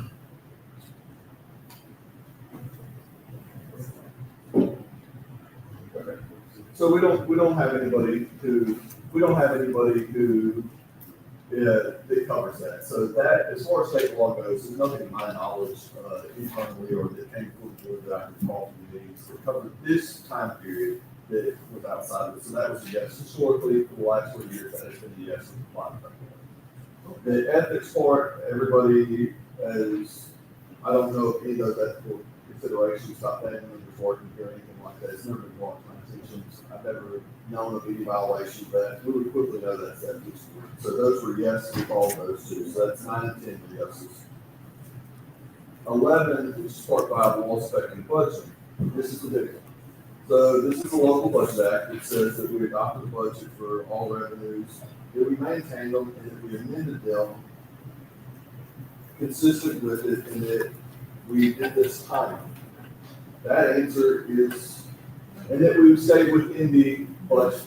I believe that every person sitting on here would agree that that did not occur. So that was a no. Historically, based on my review of the last 2 years, 3 years answers, that was always a yes in the markup compliance questionnaire. That is a mark no because I believe. Hold on. So you're saying it was marked yes prior to when it was actually supposed to be no? I don't know if it's supposed to be no, but I know that the previous submissions were marked as yes. We didn't get this, because we don't know what the answer. I'm just giving you what the historical answer is and what the answer is tonight, based on we've all been present. You said historical city of Bedford, or historical period. Historical for the city of Ashland, I don't So that know. means prior to it. Prior to it, All the people that answered yes the prior. answer was marked yes. State budget requirements is part B, the state agency is complied with the budgetary requirements of 3933, which is the local budget act. That again, if we did not comply with that, because certain items still outside of it, outside of 5%, I believe, as Mr. Smith articulated in his first budget meeting, we were generally 20 to 40%. So before going forward, because I remind you, so normally who submits? This is submitted by the administration. It generally needs an approval or a resolution approving it. My packet did not, the questionnaires that I was provided did not have that. I just want to bring clarity to everybody's listening, so you won't be on board. We never was presented this. Right, and then also the reason I'm asking because the reason I'm asking who submitted this because attorney don't want you here, right? You here now. I didn't submit it.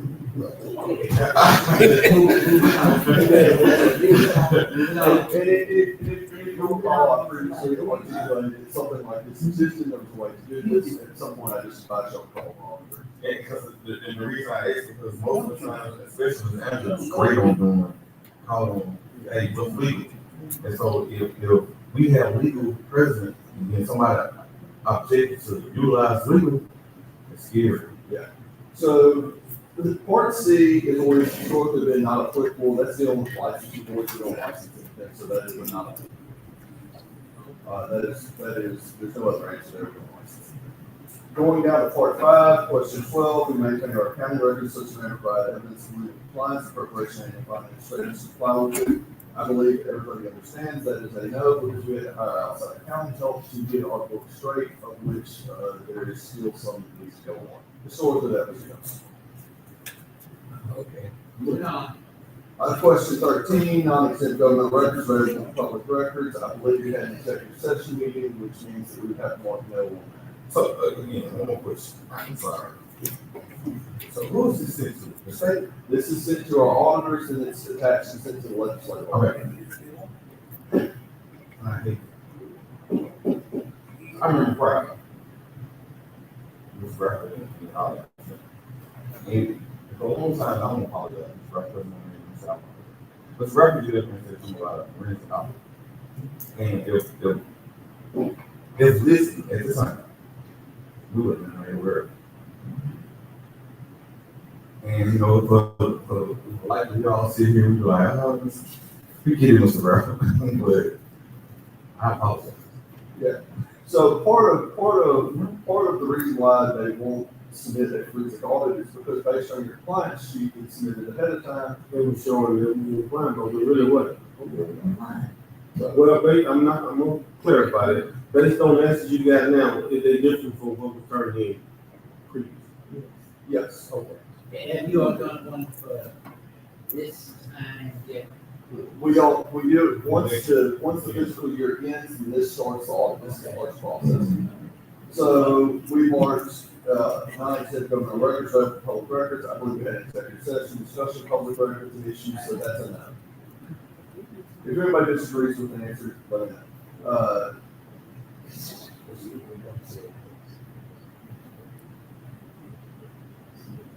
Yeah. Okay. So the file our financial statements in accordance with 24/5/14 and 33/463 were applicable. Yes, we're applicable. We did file our financial statements. We've not required filing in places. We did that is what our bank does. Our banking institutions. We have had our financial statements audited in a timely manner in accordance with 24/5/14. we're within time on the last one, we fell within time, because we didn't have to get an extension on it. So we're good there. We were within time there. We're on number 15. If we were talking about previous, we're still within time right now. Wait, no. You said we have our financial statements out in the time. How are we doing the extension? Well, you have to remember, we did 2 years at a time. The one, just the 22-23 one was not timely. The 24-25 one was timely because we didn't receive extensions. We weren't out of time when they were out of compliance. We had some of the extensions, I'm sorry. Yeah, extensions are one of those things that they count as being timely, because you have an extension of law.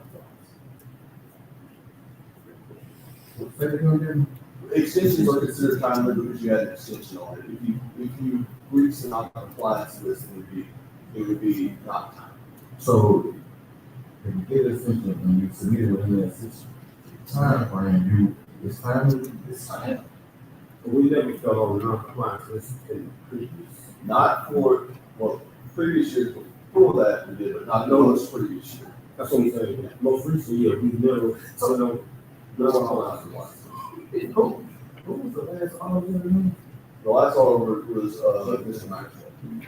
No. Oh, Cindy.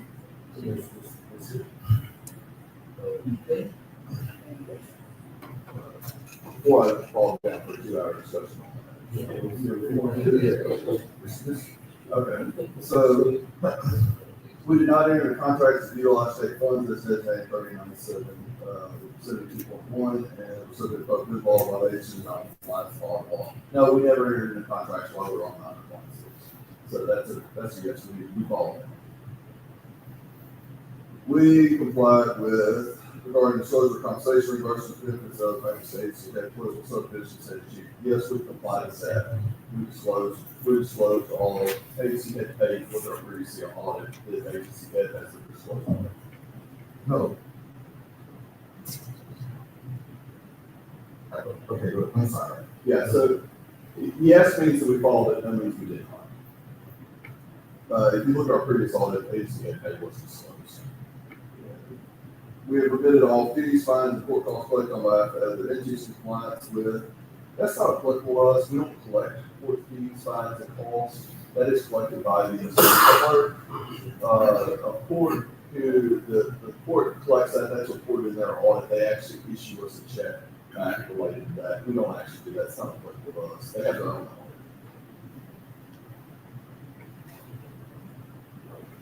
audit. Same as 19, that is a function of the city court. We don't report that. Historically, that's not applicable. We complied with the open meetings laws. Yes, we did comply with the open meetings laws. I don't know anything that we did not comply with the open meetings laws.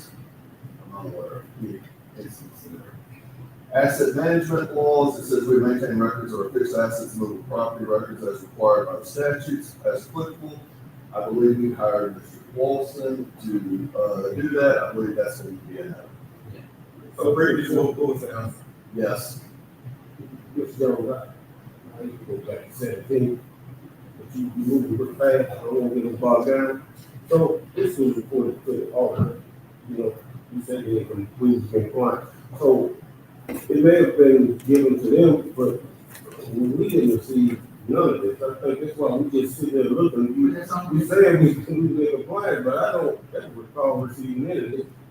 So the agency head pay is listed in your audit on the agency title. It says who the head of your agency is. Yeah, that's reimbursement also? Yes, it lists everything that's in there. If it's an area of concern, you can list in your personal questionnaire. But as far as the best of the knowledge that we know, What was the date for when we had to do it's going to be July 1, 2024 to June 30, 2025.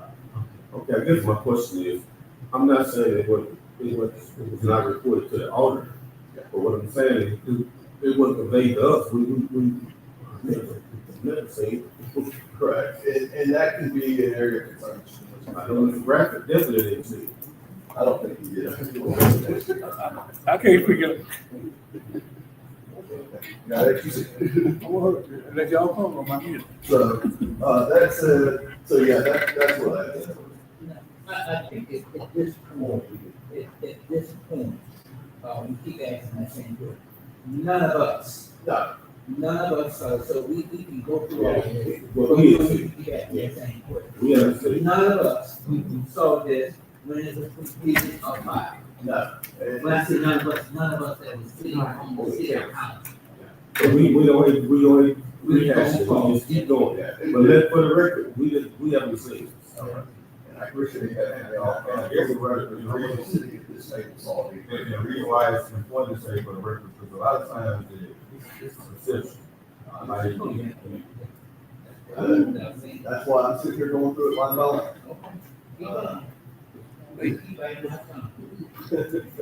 The fiscal administration and cash management laws will comply with fiscal agency and cash management requirements. Those have been complied with. I spoke with the clerk. Those are just basically your financial control based over the cash that comes in. What part we told you, the new one or the old? I spoke with the new clerk. She's unaware of anything. I'm unaware of anything. I've been during that time. Oh. And it is kind of one of those weird things we had an administration. So it's to the best of your knowledge. We haven't incurred any long-term indebtedness without approval of state bond commission. That's an answer, yes, we have not incurred any without approval during that time period. We comply with the debt limitation laws required by state law. Yes, that's the same thing as far as if we incur certain debts, we can't obligate us. I'm unaware of any that we had no incurred debt during that time. A lot of these questions, to me, just, it's a lot of legal questions. So it's easy to ask questions without getting legal opinion. I just want the people to know what we're saying. This question that was answered and had legal questions, because you stated that you had no say so. So this document was submitted without utilizing our legal counsel. And all I see that's a problem. It's a problem. You go for it. I'll come back and see.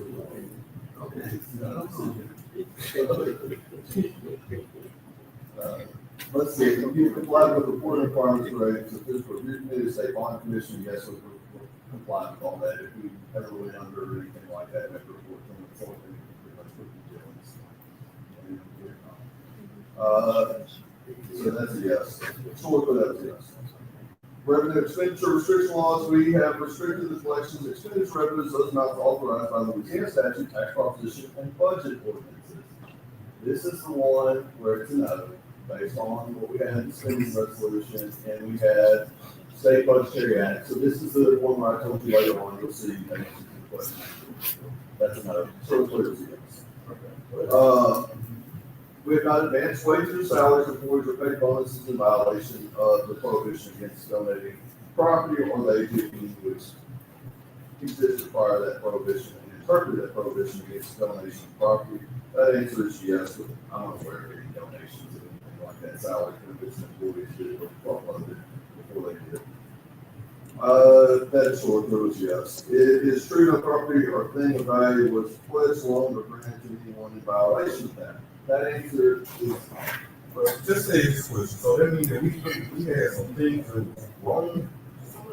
yeah, if we loan something to somebody, that you can't loan property, something, it's what I tell you all the time. We cannot allow somebody to use something and not. So that's the place. That's the question. Which one? If you always, I mean, there is some allegation that if that's something that wants to be discussed in executive session, we can do that anyway. we'll call it push call. Yeah, so yes, that answer is a no, historically was a yes.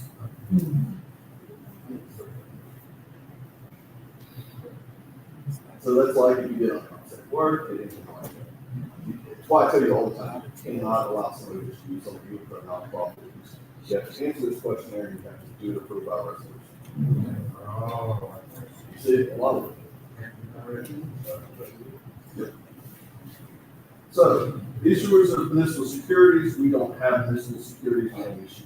we don't issue any of that, so that's not applicable, historically, it's not applicable. Minutes are taken at all meetings of the governing authority. Yes, they are, they're not to Mr. Bradford's liking, but they are taken at all meetings. They don't have an action on there, I put it for you. I'm out of here. Minutes, ordinances, resolutions, budgets, and other official proceedings of the municipality are published in the official journal. They are published in the journal. All official action taken by is conducted at public meetings, yes. Historically, those are yeses. We've complied with those specific statutory state laws applicable to our district, as far as it's applicable as to like the minutes to So we have a signature that requires a secretary, a treasurer, and a president. the mayor signs it, the council approves the submission. Again, it requires a secretary, who would it? So this is actually it's gonna be nobody in our procedure. This is built for a general, you have a parish government, you have a school board or something like that. If there's certain parish government, you have that, where you sign that, the mayor signs it, where you put your approvals in the rest of the. Treasurer. We have, historical. Who was the signature pertaining to? If there was this, Historically, it was signed by the mayor. by all the lines? No, you only sign one, it's just built for, it's a blank uniform. In case you have like parish government, police jury, other places have a president, other places have a secretary, that treasurer. And that's somebody who's authorized to sign on behalf of, sometimes parish government is like a president government or where you have just parish commissioners, somebody's the secretary or treasurer who can sign on behalf. Is the head of it. So for our constituents, we're transparent. Now we receive a form that give the council, aldermen, an opportunity to state their concern. Have they ever, historically, have they ever been presented to the council, have the council ever seen it? Not that I am aware of, but it's what I alluded to many times whenever I said, hey, you can contact them, and in that contact, there should be some message to that. Not that I'm aware of. And you don't have to fill out the other things because those things go straight to the auditor, they're not coming to us. Yeah.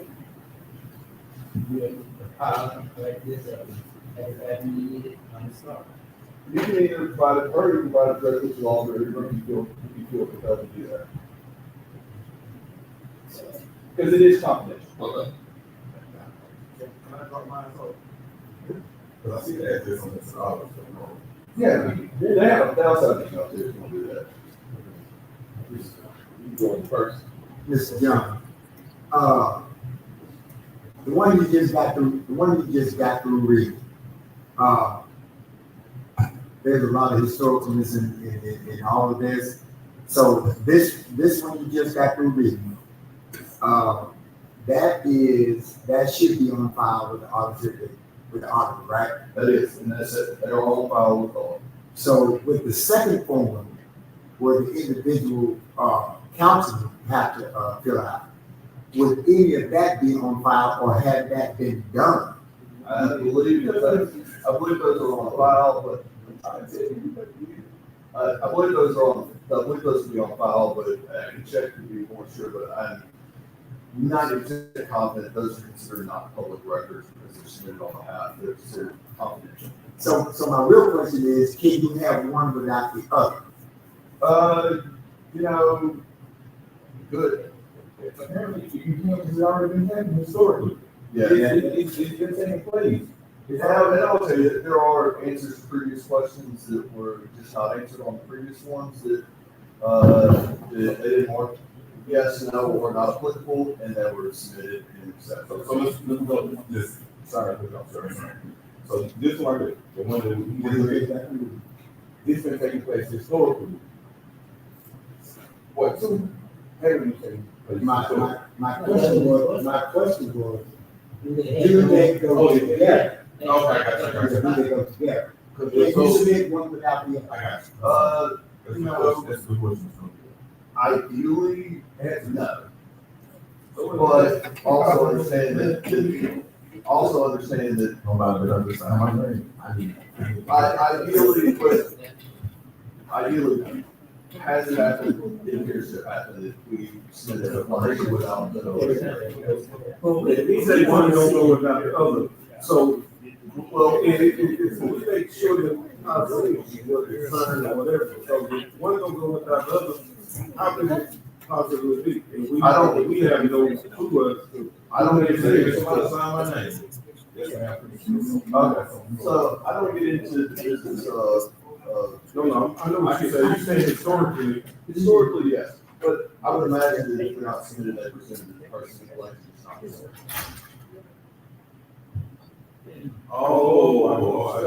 Say that again, Mr. Jones. They don't have one because, see, we don't ensure that you submit it. We hand it to you because it's confidential. Right. If it's not submitted, then the presumption more than likely. So in other words, both forms were submitted to the administration. Right? Yeah. So if you're not here with us, you'll think, oh, none of the country have no complaints.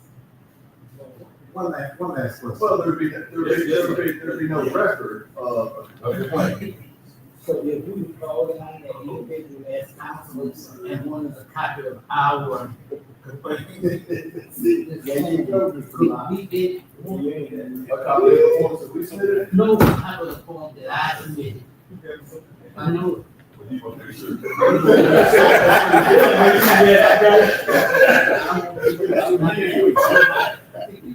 More than likely, as the person who is the holder of the record, you probably could, because it's a question of your own record. It's not just one. But I do know that these things are considered confidential. That's why they give them to you. They allow them to submit them in multiple ways, not having to submit them to the city. They need to have one. What I need, one last quick question. If you, but since both of these forms, go together, So to answer your question, we submit the one that is before you that I just read. Yeah, I understand. You submit the other. Yeah. We don't know if you submitted it or not. so do you ever have you ever gotten anything from the auditor saying that, these forms have not been submitted, or would you get anything from the auditor? Generally speaking, the auditor would hold that confidential, but I can tell you from my talks with the auditor and having to disclose things and discuss issues that came up before, these forms didn't exist from the council person. Because those issues had to be relayed by word of mouth or by email. Oh, yes, we can. But you don't want to work with it, so I have the right to say what I want to say, right? But they, Yeah, I mean, it's a contract. it was unintentional. It was never meant for us to see. Mr. Robert, you go ahead and. Put that on record. I got it. I think, so what we're looking for here is, so what I'm looking for now and everything is that, what we need is the, motion to approve the city compliance question. This right here, you asking us to do. I know. This is the questionnaire. Yeah, the questionnaire of answers that I just read out. Right. Yeah, it's just the best of knowledge. That's why I read the answers out. I approve of the requirement. It's just required that we showed it to you, gave it to you. Yes, you showed it to us. Now, Did you- we approve. Not that you agree with it, So did you- historically, that you approved the submission. so historically, before it's submitted, it was told that this body approved. Would have to. Can you get a cover letter? Can we please put it live on the minutes? Yeah. Okay. Yeah, so all you're doing is basically saying, yes, I heard it, and that's why your form's there, is because if you don't agree with an answer that's here, then you can say, oh, I don't agree with that. I have a deep question here. Now this is what we, because now, this is not up. So it requires our approval. Just requires your approval, it's just, your approval is simply signifying that you have seen it, you released it. But it didn't take place. So legally, where are we in? But hear me out. It requires us to say, hey, we've seen this. So someone had to say that this body say, we've seen it, we okay with it. Now here we are saying that this never took place. Is that not it? that's policy, budget, and audit agreement. Well, it is what it is. It is, because now we're talking about public records. So we'll pass it back. Hey, no, I got one other question. There is, Cause somebody said yes before me. Somebody spoke before me. Somebody said, District D said, I seen this and I'm okay with it. It require my approval. yeah, I'm just saying in layman's terms, like, I don't know if it's that explicit or it's just a submission of it. But then you put us at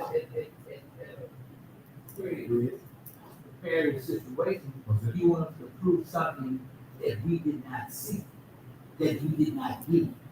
All I'm asking, all your approval is that I can submit it. It's not that it's been reviewed with y'all, and we have gone over it. It's not that you're accepting what's answered, it's just that we reviewed it with you, gave you a copy. also he's saying that we seen this one. We said this. We just seen this one. This is 5. Attorney General, right? This is what comes into play when we talk about signatures.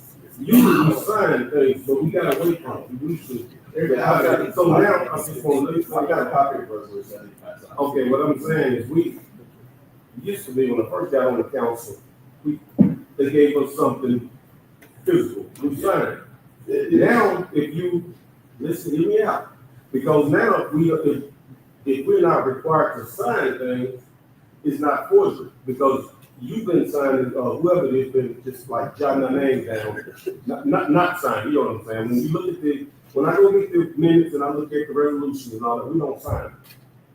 But our names are on it. But what I'm getting at, it's just like this stuff right here. It's not forgery because we didn't sign it, actually. If she put our name, well, whoever, if anyone put our name on it that was sent down to the auditor, how would we know? Because we're not required to physically sign. So what happens is you have to make the resolution, the resolution was proffered, and it was put there. The physical signatures aren't required on that resolution, No. I'm not specifically talking about resolution, I'm just saying, we got away from doing it. So if your signature do appear on it, it's nothing really gonna be, we don't know if she submitted it on our behalf or not, or the previous administration submitted on our behalf or not, because it's not our signature, because when you forge your signature, then you're in trouble. But if we're not required to sign something, just write your name on it. well, you have to write, so on a resolution or anything that's approved, you have to provide minutes. So you said provide minutes, well, where are the minutes showing that we approved that? Which one? The stuff that the previous administration sent to the auditor. More than likely, it's just an issue of the fact that they don't follow up on whether it was actually approved or asked for. So Attorney General, quick question. So they were always required us for a signature, right? So why do we get away from it? Which one? We don't have to do it over. For resolutions, you're not required to sign. Your approval in the minutes is the approval of it. The only thing that has to be signed by the city clerk to attest that it's a true correct copy of the resolution. Let's get back to this. We get out there and we won't get back. You see what this said, a resolution approving the questionnaire and response. Correct, and I have to alter that. I do But this. alter before we can sign. Correct, that's what I'm getting. Responses, we don't agree with the response. We can agree that it's sort of a questionnaire, but not the response. That's why you're getting the language. Yeah. So, Response, you vote on that, not the response. And it says the beginning July 1st, 2024. I have to say that. I had to change it. This came up just like literally within 2 hours. Okay. You say my name, though.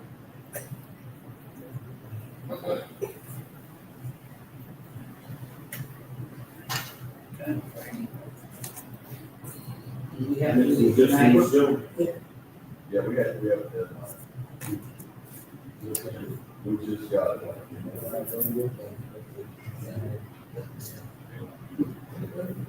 So do I need to fill these out or do Mr. Bradford need to fill it out? You say my name, though? You make some adjustment, it's just- But we gotta do it tonight, we should. Make it pass, that's good. Yeah, so, but it's gonna be.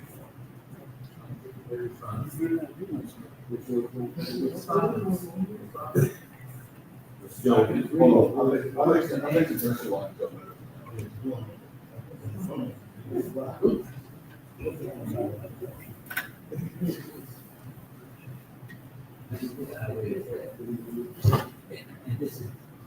And to, well, Mr. Jones, when I asked you a question earlier, when he said it's policy, it's legal, filing a false public records, that is step one. Filing a false filing a false public record can be effective. Yeah, but now, he said that our questionnaire is not gotta be done. Is that the same? Yours is next Wednesday, okay? But like in the previous one that we should have done. He said he can't contest, but he also said that when I was stating that we actually seen it at the table. So when we pass another resolution, is what board action is needed on the questionnaire that the administration So what we submits. gonna have? So if no board action was taken because it was never presented to the board, one could argue that they may be filing a false public record. I'm just answering the question in the But if you don't submit the second half, I don't think that is mandatory in regards if to. the administration just submits its part, Right. See, what they were saying was, us that was submitting airport, was almost saying, the council was saying, they have no. Right. It's almost like if you don't X, Wait a minute. If we don't see anything, all right. you don't try to get, right? If you don't have a place that this high administration or. Yeah, there's no other thing. But simply put it, the way that this administration did it is the way it should be done. Yeah, that's all I. That's just put a pin in it, and that's the way it should have been done is the way this administration did it tonight. So any deviation from that, to me, from a policy standpoint, is not compliant. And I'm telling you, I have solid enough on no two place. The way it is that. so we just trust the process. It's the same thing. I used to read it aloud. He's an officer of the court, so we can trust what he said. I said he's an officer of the court, so he did, what he articulates is the language that he put in there. I'm not sure exactly. That's all.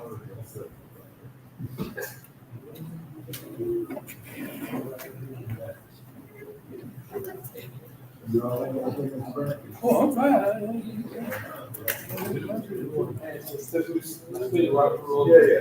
Since, council members, since Robert's rules of orders have been suspended, you can pass that for now and come back to it once Mr. Jones fix the language in abundance of time. So, members, that brings us to, 10D, approval of CA with, Morris Street for demolition of moving property. We have DI, 1913 West Madison Avenue, there is Lots District. And D, 1609 West Madison Avenue, which we also is Lots District. And I talked on this now. Mr. Long. Council, if you look at, I would say, from East Madison up until the, front of the store, I think you might find one or two dilapidated homes or dwelling that is in bad repair. How are we going to improve the west side of town unless we start tearing down some of those dilapidated houses? I have been working with Equal Out Beautiful and contacting a lot of the owners of those vacant properties on the west side of town. And this will not be the last time that I come here to ask that we vote on these two demolitions. Have you started? I'm aggressively at it. Oh. We completed, what, one already? Yeah, we did the old, Here's the thing, there's a lot, and I agree with you, because, you know, I got some houses that we're gonna get to. But, and the reason I say the process, because now here it is for the voting. When Ms. Angela, they was mirrored consent to do so without coming for this board, it was an issue. So now that there's a lot, you know, on the west side of town, the demolition have already been started, / complete. What's the difference? as I articulated last time, there is not a difference.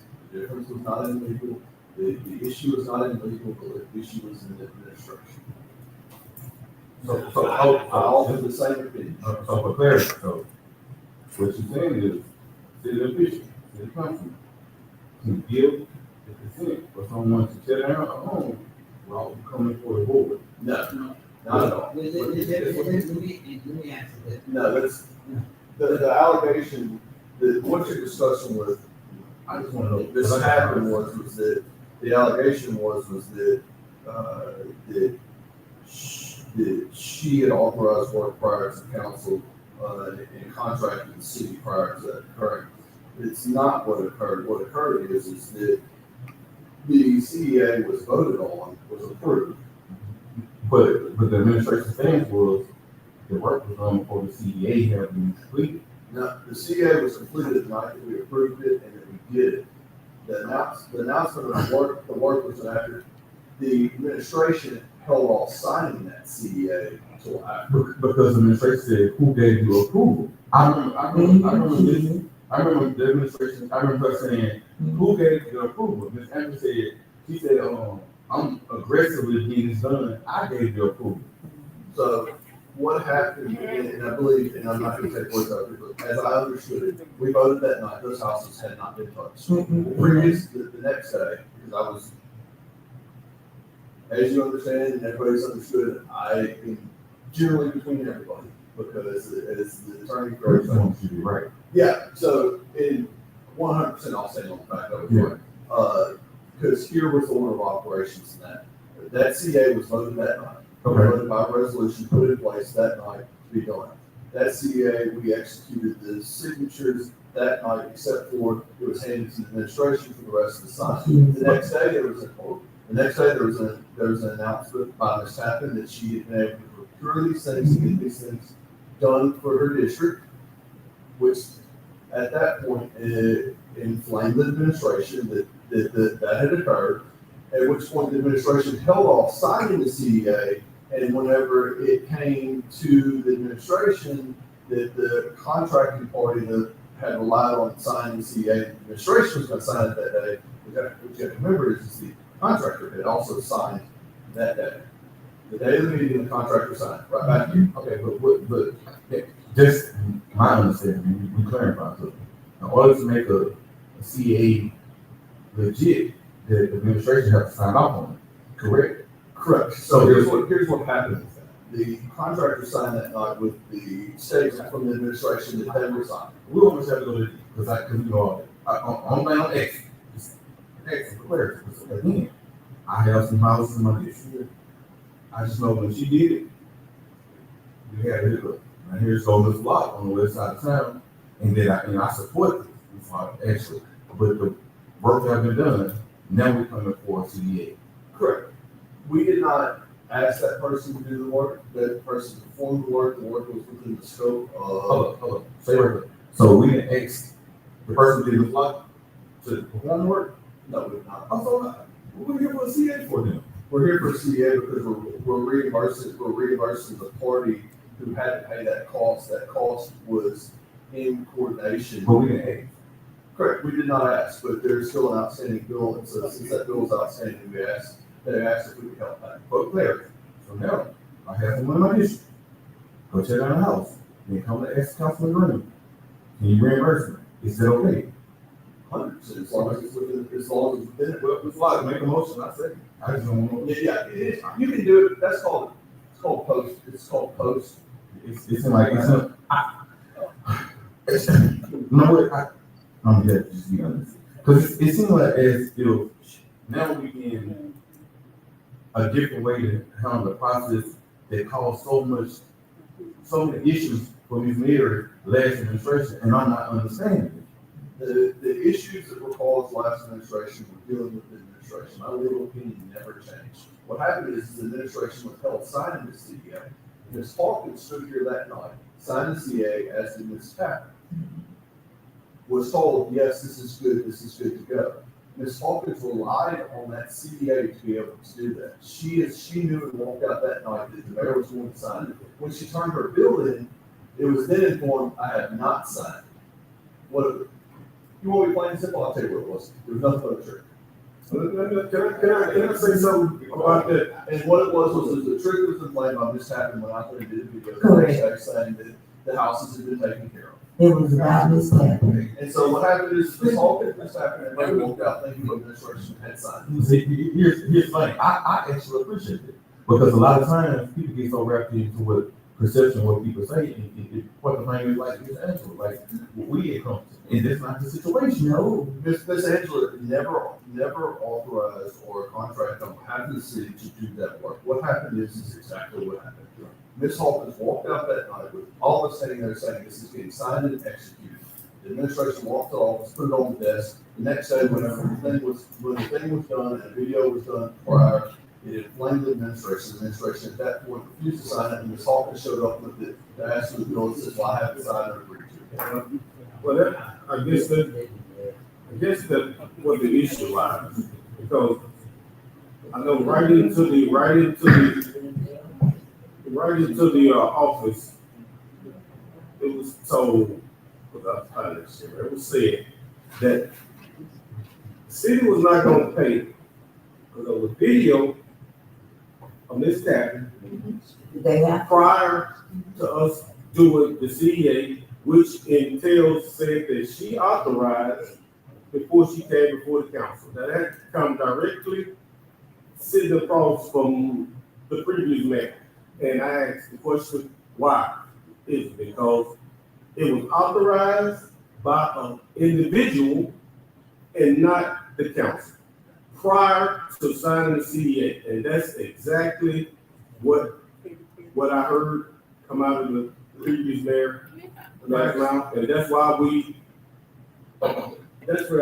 I'm glad this coming about.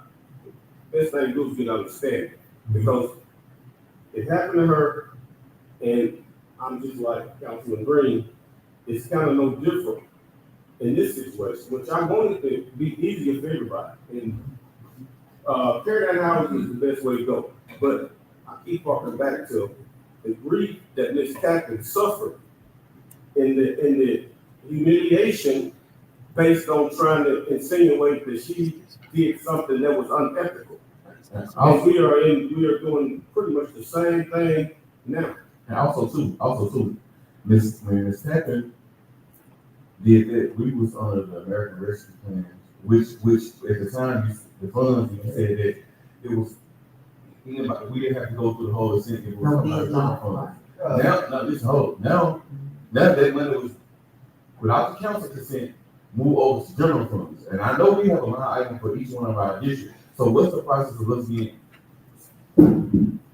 Each one of us have a line item for budget by district, right? So is the process still go as if it was the American Rescue Plan where anybody can do it? Or do we have to follow the same procedures if the city was getting a house for them? No, the city, there was never American Rescue Act funds, it was made finance and swap funds. Which went into the general funds. Because now, Ms. Locke, if we vote on this, where do that funds come from? They come from the same funds that this happened, the same funds. Let me say It's a no good dollars. Bid laws only require when there's work over a certain threshold. It's not like it's not a threshold. No, these two structures are still standing. I get it, but I'm just trying to clarify what where the funds. The American Rescue Act didn't give you some superfluity of one state laws. That money that you're talking about was originally used for your districts, just at that time, it was not explained to y'all that it means finance. I'm glad you said Right, that. I'm glad you right. said that. This, I'm the reason why I'm glad you said that. This is what you told us. You said this. When we go, we can have anyone to contract to tear down a house, regardless of, we pay them, which Mr. Bradford did. But if the administration do it, it's a different process. Cause now they gotta be bonded, and they have to be licensed, right? It was all the same. It was based on, it was all based on what the CEA said, because it's all dealing with the city. There is certain things that if you're contracting this person, you have to make sure they have stuff in place. But it's all the same process. I think I guess we're gonna make the process The same. easier. We wanna make it easier and less strenuous. Yeah. To tear down problems. We just wanna make The sure. whole everybody's on the issue same with the boat. bond contracted, that's the previous administration issue. That was their demand. They wanted to do that. Oh, good. So if I have, It wasn't a state law issue. It was an issue good. that came up in the previous administration. So when we got somebody to tear down our house, what is the requirement we need to have? Because we all have budgets for our issue. So if you have somebody tear down a house, it really determines on how you're doing it. If you're doing it like they're doing, where they're going out and getting the individual property owners consent to do it, then you're fine. Okay. If it's a house that's condemned, and we're just going, then we can go find a contractor. Okay. Without having a The property. easy is the owner. Well, hold up. But do I want to get the owner consent? Because if I tear down a house in my district that the owner gives me consent to, that's still their property. Yeah. So it'd be like me cleaning up their property for nothing. Well, possibly, if it's somebody who gives you consent that was gonna cost you a lot more money to have to go bring it to here, if it's like a family home, and you have to go notice an absent owner or something like that, you're able to gain it, we have to appoint an attorney for an absent owner. On the same property. But you can go way down the threshold of cost for it. There's some cost savings not having to bring it through all that. No, I guess because we, You can again, always put the lien back on the property if you want to, be part of the CA if you want to. so that's why I was it, because if I We've had do, those before. okay. Several Mr. Bradford's had it with the lien back on the property. So if I contact the owner, they give me consent to tear down, but do I gotta inform them, hey, the city, we gonna charge you X amount of dollars to have this house tore down that you have to pay when you pay your taxes on following year. Right, Is that okay? it's gonna be in the CEA, Okay. that they have to sign off on. And I think in order to, there's gonna be a swap sometime with, if you cleaning up, if you want your city to look good, sometimes you just gonna have to start to bite the bullet, because you're gonna have to, you can't always be, you can't be just stuck on, well, it's gonna go back to them. I know what you're saying, but if you ain't pushing it to the CA, then we can recoup our money once they sell it, but we can't let that be a sticking point. We don't get, probably be in the house to go down, because a lot of them belongs to people that's out of town, or that really can't actually afford to get it done. And so one instance is that, that's an instance of Mr. Locke, a group of houses that exist here. One of those homes has, what we call air property or family property. Keep Morehouse Beautiful was able to retain all those individuals in it, that otherwise would cost us money to appoint a curator for each one. To give you an idea, curators will cost $250 an hour per person. Yeah, I just want I'm not here to object, I love it, but I just want to know the process, because I don't, when we get access to my district, I don't. The process got money because of the administrative part. That's all I need you to say, Mr. Jones. So that's why I'm saying, my legal opinion never. That's all I wanted you to say. How do we move forward with this process? Yes, sir. The same way that Mr. Locke has moved forward on all of this, obtain either agent, you retain owner consent, and have them come through. If it's gonna be a joint partnership with like Keep Morehouse Beautiful, generally what we do is Keep Morehouse Beautiful does the legwork, they end up getting the consent from the owners to do it, they help them find a contractor, and then we pay half the bill, they pay half the bill. Right. As far as the housing, Adjudicated houses have the same thing. Adjudication does not mean that we own it or the parish owns it. Right. You have to find the owners. So just quick question, so just say, for example, the homeowner, turn out home for you.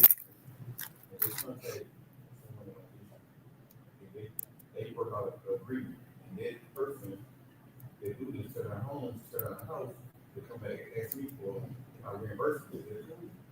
If it falls within the guidelines that apply at home, that otherwise we would have to take care of the beautification ordinance and saves us, and yeah. Can I call for a motion, please? Yes. I move that demolition of You can both together, 1913 West Madison to 1609 West Madison Avenue. so moved. Second. All in favor? Aye. Any opposed?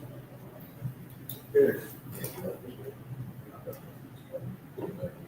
Okay, so if we go back to item C, the language of it says the attached questionnaire responses for the audit for the fiscal year beginning July 1, 2024, ending June 30, 2025, have been disclosed to the city council, a copy of those provided to the government employee, and approved submission of that document, and any answers to all the persons do not approve it, they will report in their individual official capacity audit questionnaires.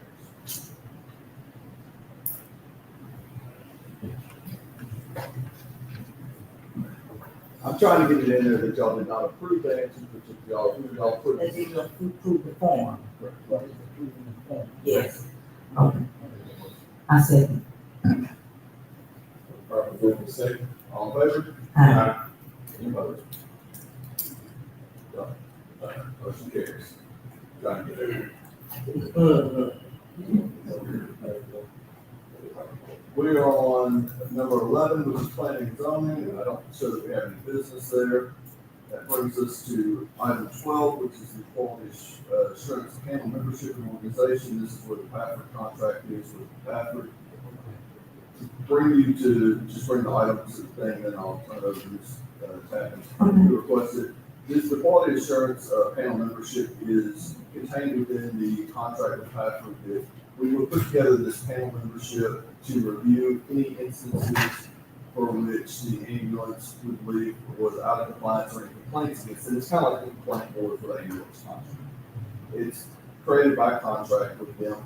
There is the sheriff, there's a nurse, there's a member from you have to have a nurse appointed, you have to have a member appointed on behalf of the sheriff's office, you have the chief of police, the fire chief, and you have a member from the city council. They have the ability to fine, to hold accountable any complaints or anything they see.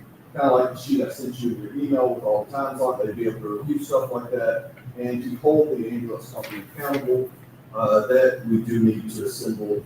If we're going to allege anything regarding breach, we don't have clean hands this time because we also have not assembled anything to review the complaints. We have dealt with that previously, Mr. Smith and I, in other litigation where the courts kind of ask you, hey, before you get here to breach, which is a pretty big thing, did y'all exhaust all methods of trying to resolve this?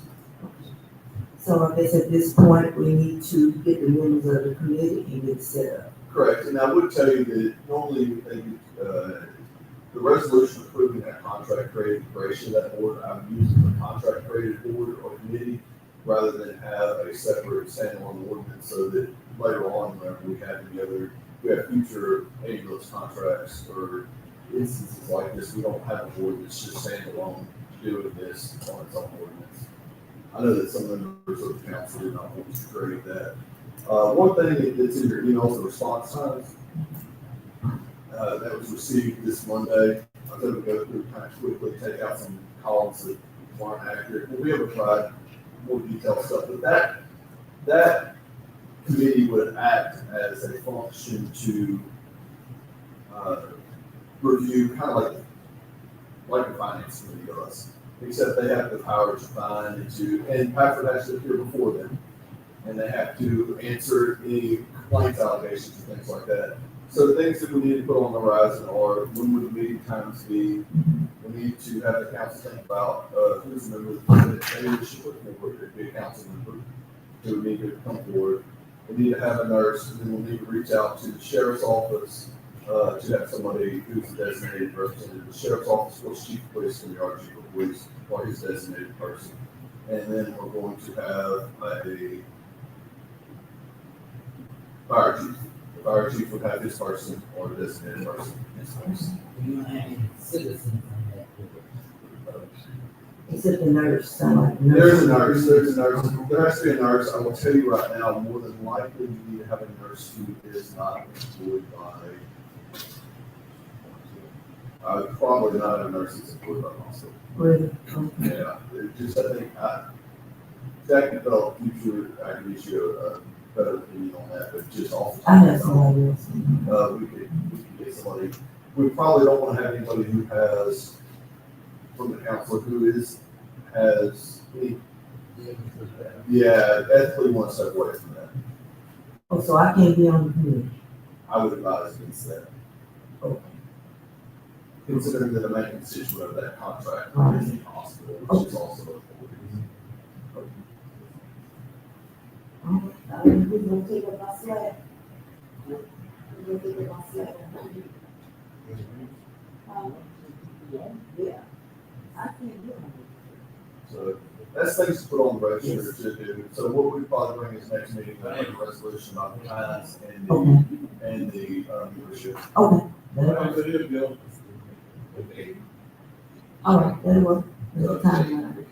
Hope bring to you, and we'll put it for the. So that's, I think that concludes the discussion there. Okay. Our next discussion item is Lake Creek Bridge status. I was asked by Mr. Doty to be on here. At this time, I will turn it over to Mr. Doty, who has those, who requested that audit. Or, sorry, District Council, all the persons. Basically, we need to start with an official status, from the city standpoint. That would be a good starting point.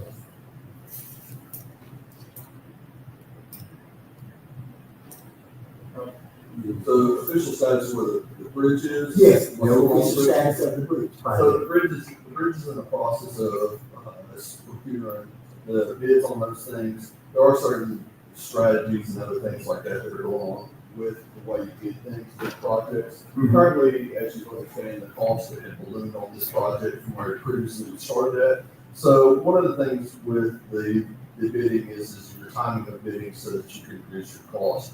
Essentially, this cost, in speaking with engineers, and trying to determine where we're in the legal process of it, it has the potential to bloom much greater if you ask in certain times of need. So there are certain times of the year that are more advantageous to ask. It's more of a strategy in that this is probably one of the biggest projects to undertake the district, and is going to affect the daily lives of the residents of Baxter, considering that is a big project.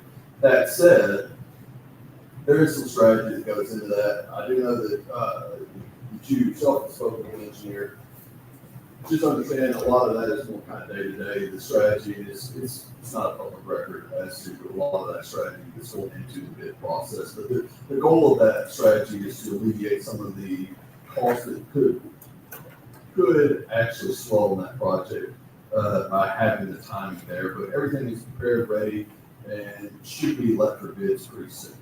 We just want to make sure that when we do secure the time the bids on that project, that we don't get outside of what the projected costs were too far, because if we get too far out of scope, then it's outside the funding that we have allocated.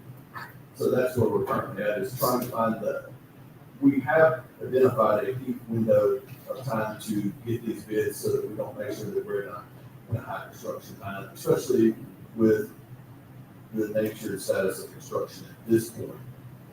I've had discussions with them because at certain points your approval for that bid will start to wane, and it starts to get to a point where you need to ask for greater approval, or if we need to bring it back based on projected costs. But when the state of construction right now, there is the expected lull period, and so we're due to time that for that lull period so that we can actually have more preferential bids and not slow the cost of this project. And so just for a point of correction, the conversations I had with Mr. Chad Fisher, there was no mention when I asked him questions about the bidding process itself. What I'm asking about was when the bidding process started. And from my understanding and talking to Mr. Chad Fisher, they have not moved on the project. They have not moved on the project. There are plans, yes, but as far as actually moving on the project and letting it out for bid, if I'm not mistaken, that process has already been approved to let it out for bid, right?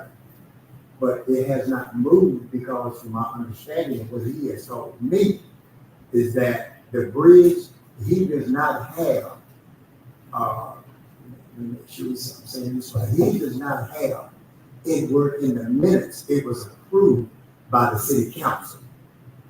He does not have that. Correct. So all of the required necessary things to let the bid have been approved.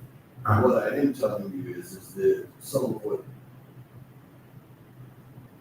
what falls into the day-to-day is the strategy when you time that bid. Bid laws are very stringent for the fact that they protect.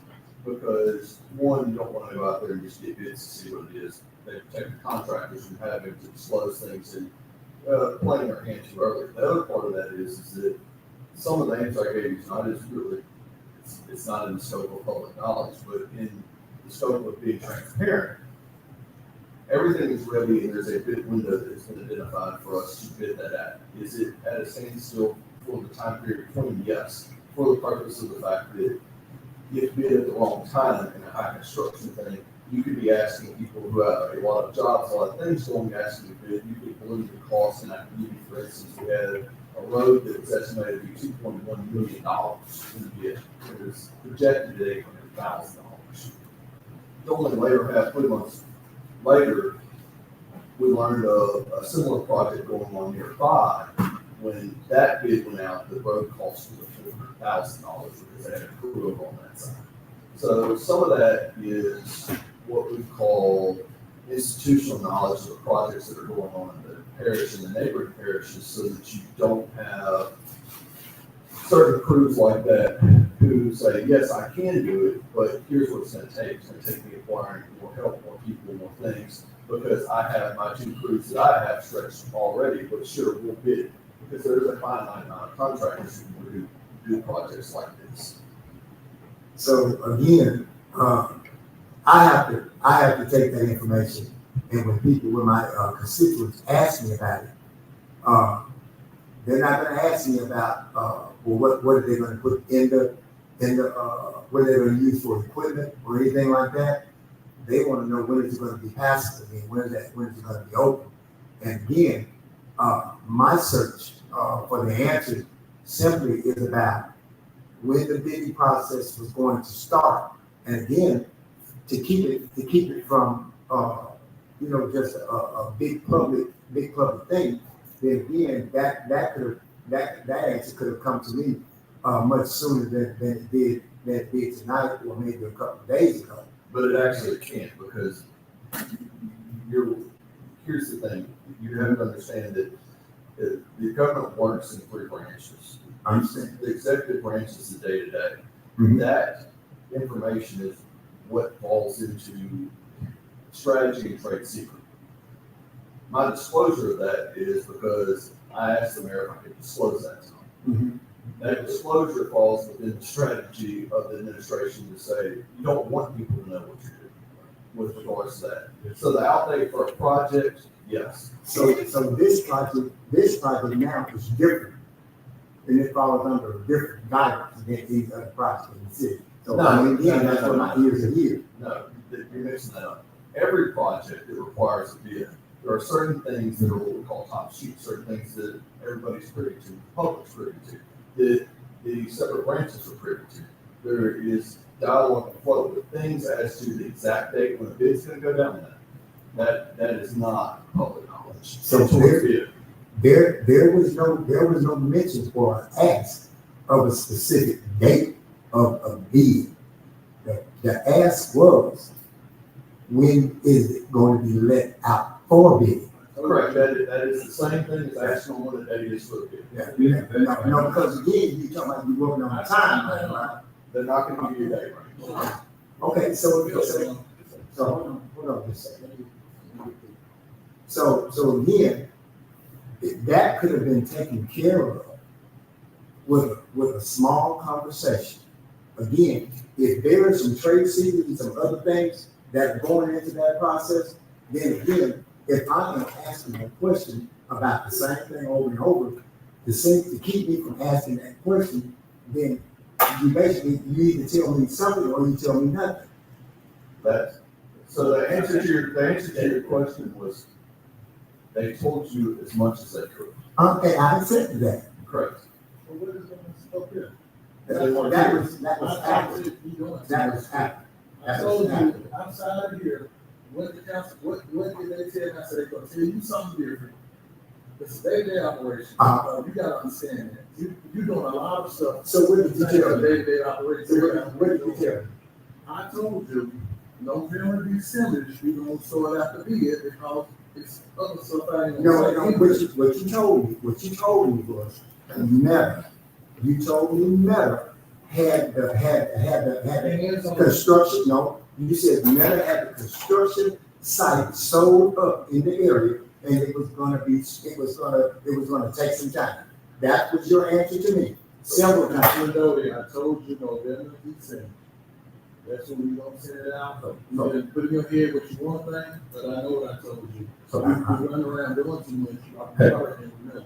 Hey, for clarity on this, so is you looking for a date when the bid was gonna open? Listen. The ask was simple.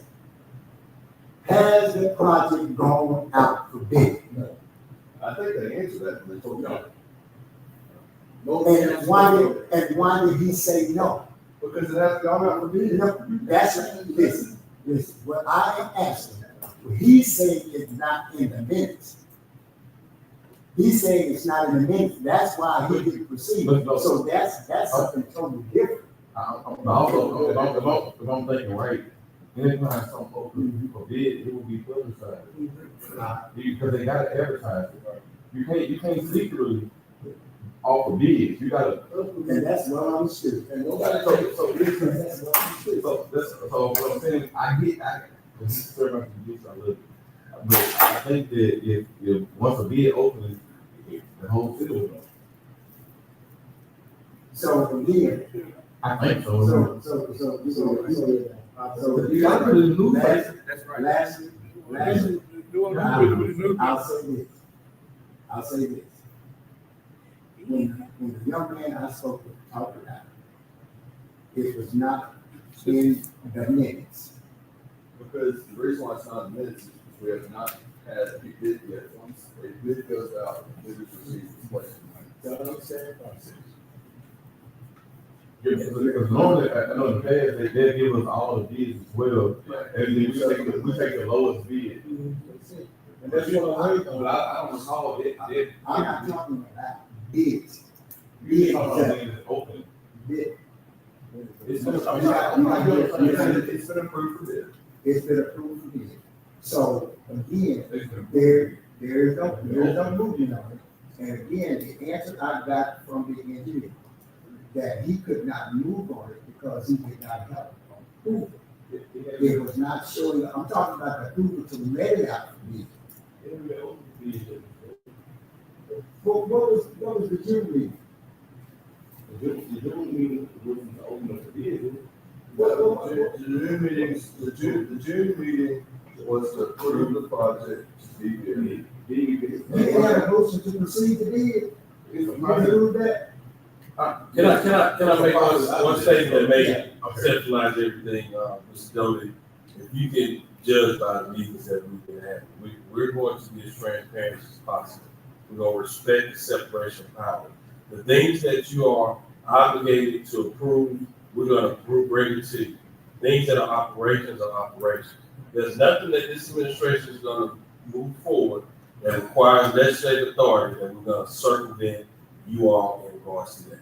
So if it's something operational, the mayor's going to take care of anything that requires legislative approval. We're going to bring it to you. We've been doing that since July 1st. We're going to continue to do that. It's evidence about when the last time has this council approved a budget amendment mid-fiscal year. No. So there are things that's moving forward. If it's operational, it's operational. If it's legislative, It's gonna be brought to this council for approval because it's required. Anything outside of that, separation of powers are gonna be respected, and it has to be respected on both ways. We're not gonna ever bring something, a circumvent legislative process, because this mayor is not operating and moving that way. And there's certain things that are operational that has to be, that respect has to be reciprocated as well. So I think that's where we are in regards to this issue. And again, conversation, dialogue you can have with the administration. You know, I'm not speaking for the mayor, but I'm sure the mayor, the door is open, and you can have those conversations with you to the extent that he's able to disclose operational things to you. We have to understand that there's separation of powers and there's functions that each body has, and we're going to respect your authority and your purview of things that you have to oversee. That's not going to happen under this administration. We're always going to bring things that as legislative function to you all to approve, to consider, and to be informed about. Period. I never have been great, I just want to be updated. Yes, yeah. What's on the agenda? Let's see, Maxine Bridge. What's on the agenda? Maxine Bridge. Staff. Yeah. So staff, okay, yeah. Okay. Okay, So in other words, so, because I'm pretty sure your position is asking questions, right? absolutely. So, when you go to outside of the meeting, do you contact the council quarters and you not getting information that you want to see? So you say you call the mayor, you can say. Listen, I'm not gonna sit up here and be asked questions about what's going on, because I wouldn't do the same thing to you. So we've already been told that the mayor is talking. I had conversations with the mayor, right? I had conversations with the engineer. So again, this was not a big problem because all I was asking for was an update. My updated information involved that it was going to be a hold on because nothing. To me, that doesn't make any sense. Now you're saying something totally different. It don't make no sense. You don't know. This is the problem. What is that?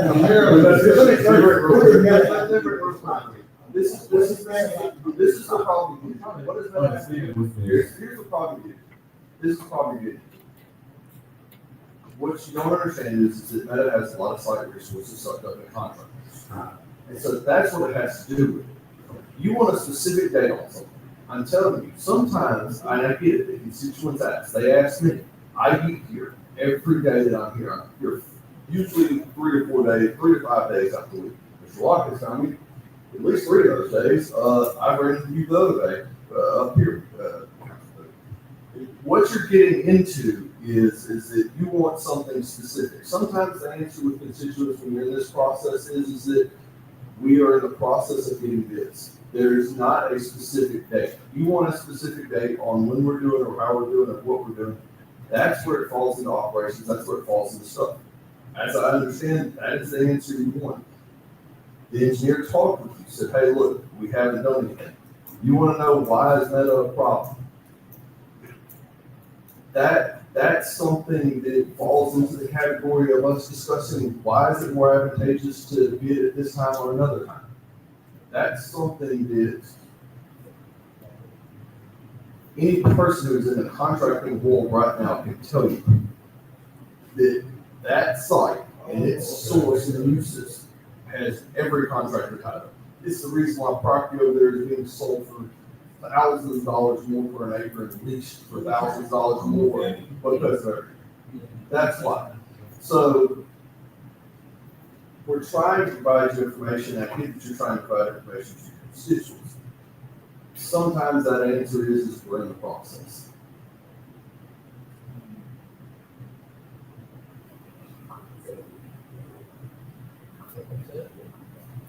We're in the process of this administration has been more transparent than anything I've dealt with over the last 3 years.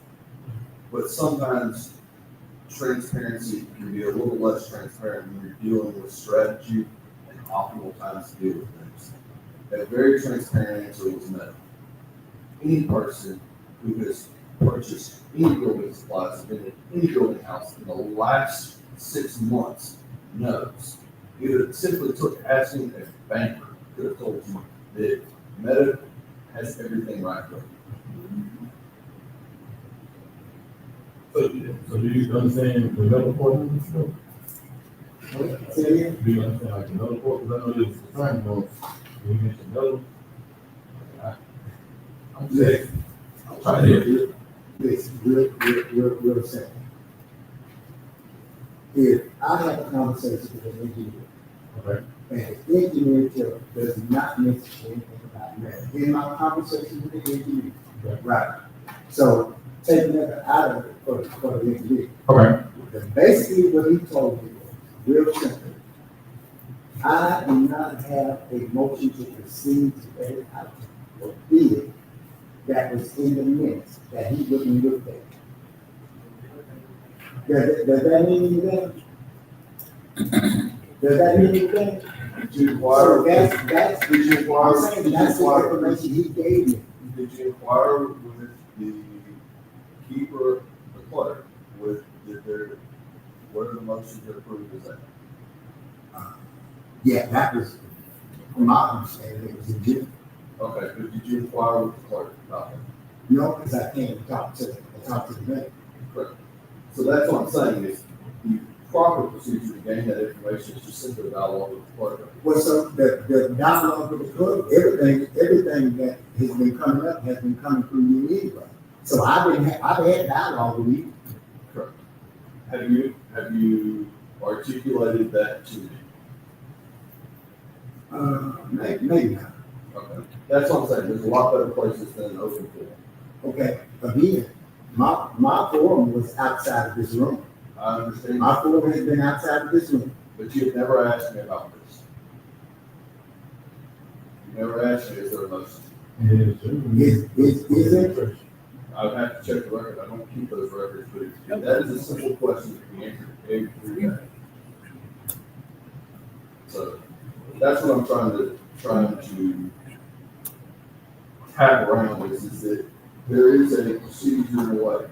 I'm always reachable, like email, text, I can't always answer them. Email, text, all that works great. Ask Councilman Green. If he loves to call me, and I love to text him back. It's the easiest form, but it's right there. Every place I have answered. These are just simple things that we have to be careful in public discussion, discussing because thankfully there were some authorizations not to disclose the behind closed door stuff that is otherwise outside in the branches, in the executive branch that is now been disclosed here. It is part of the strategy.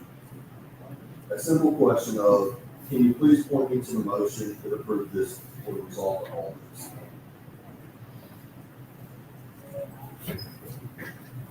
I think we are on item C. Derek Lawson, inventory contract work status, that is on Mr. W. Yes, sir. That's just a status of the bag and tag of the equipment where we are. So to get that update, and the reason why it's coming from legal is because at this point, Mr. Walsh's contract was initially for what we appeared to be just an updated inventory. That contract, the scope of the job became much more voluminous, which Simon was engaged with me about. That it was going to require a volume of work that prohibited Mr. Lawson from being able to perform normal work. And based on the answer that's provided in the questionnaire tonight, that there has been no inventory. We want to have a snapshot of what it looked like when we left out, when the year ended from July 1st, 2024 to June 30th, 2025. So we have that snapshot looks like. It's going to require much more exhaustive resources. We were able to, thankfully, Mr. Lawson was able to identify the substantial lack that we had. And at which point he said, hey, look, this is going to be above what we need. You really need to engage your auditor to make aware of this stuff. And we've done that now with this questionnaire. We've done it as we've been required to. And at that point, we both agreed to just, hey, we're not going to facilitate this contract because of it. And thankfully, Mr. Lawson provided his time and attendance in doing that without us ever having to, formally the contract. So he provided that as a good service to us. We will, in the future, once we get through this audit, have to probably engage a more extensive and exhaustive service to do it. It was way more than was ever anticipated. So that contract is going to be with it. If we haven't done a fixed asset inventory, forever, they can be costly. His solution to it, if you can get each department to identify and tag on a spreadsheet, serial number and new tag number, and then what you do is, once they get through their, audit portion, you can let Mr. Lawson come back and go through it. And thank you, yes, and that is part of it. Part of it is also that you have what is your depreciation schedules that go into your audit that are above your schedules.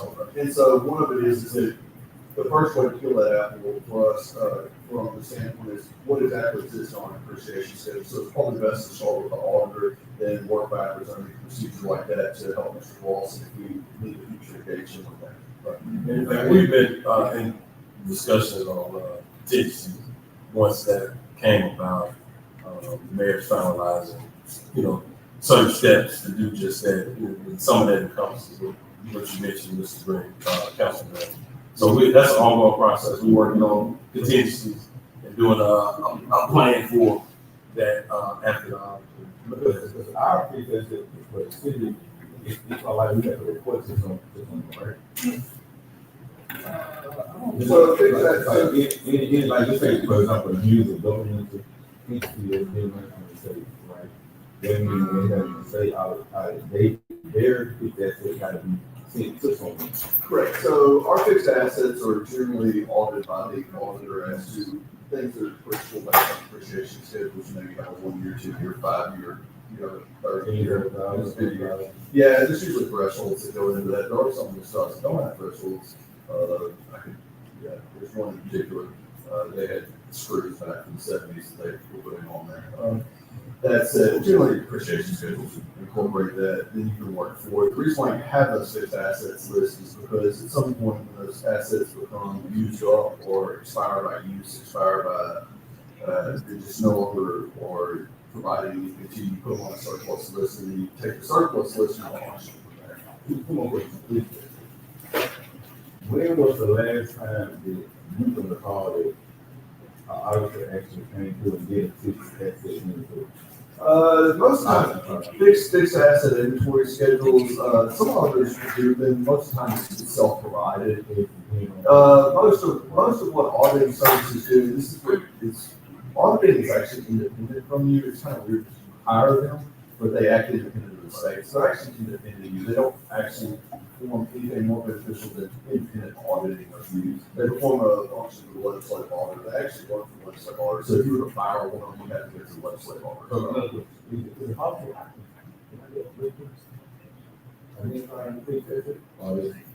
I want to respect operation. I don't know if that's a legislative function, but I'm pretty sure talk with the mayor. He helped me go correct. This is policy. When is the last time we set police, policies? When was the last time that we inventory ourselves, self We're also doing for fixed assets? This is probably mine, Councilman. So I'm sure, I don't know. Short answer, I have no idea. You do know that you're in the city, according to the police, not adding any type of fixed assets for the public. You're correct. It's 100%. It's a vulnerability. It's a liability. It's something that has to be quickly remedied. I think the officer's going to You go. have to start Walking, yeah. That's what well, in walking away, it gets into what we answered the next question there, which was if we pledge loan or any otherwise allow something to occur. And I don't mean walking away, it's just something anything that might happen in this Yes. place. Right. You scratch that word altogether, misplaced. Well, I mean, it's as simple as this, you know, the wording doesn't take into account what the value is, it's anything value, so paperclip to the trunk is the same significance, but public property. We know that they use. Louis Smith, you said y'all was a river for those problems. I think we'll get close to that, so hopefully that answers the question, kind of where that is and what we're going into.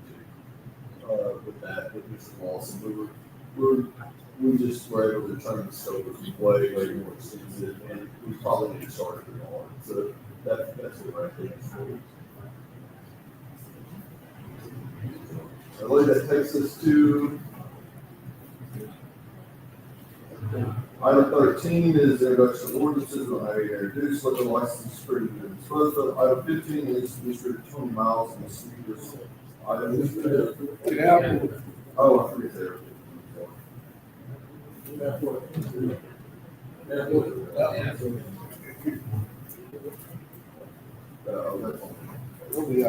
Oh, I'm sorry, I could have moved you up.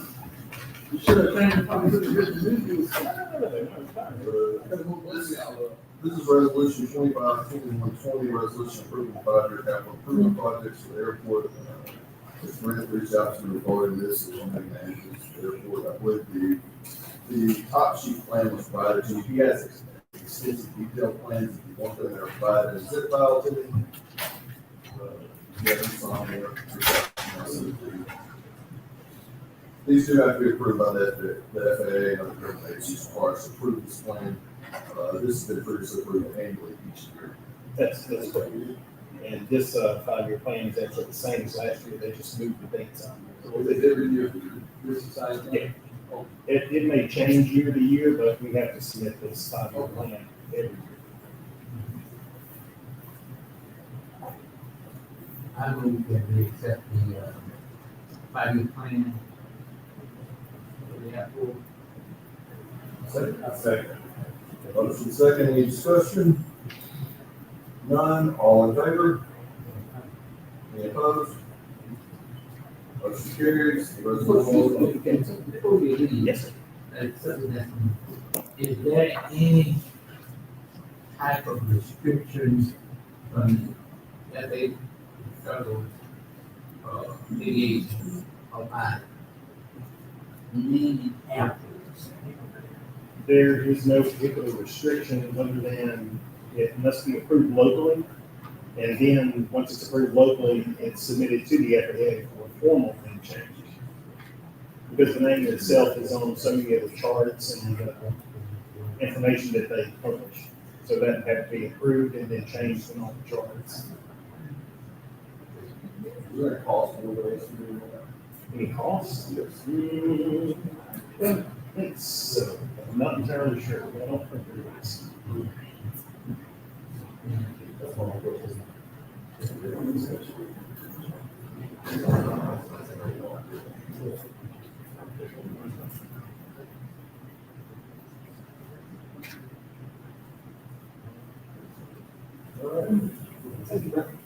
That's gonna bring us to item 14, introduction of new ordinances. We don't have any. Item 15 is to approve and dispose of. Item 16 is Mr. Tony Miles.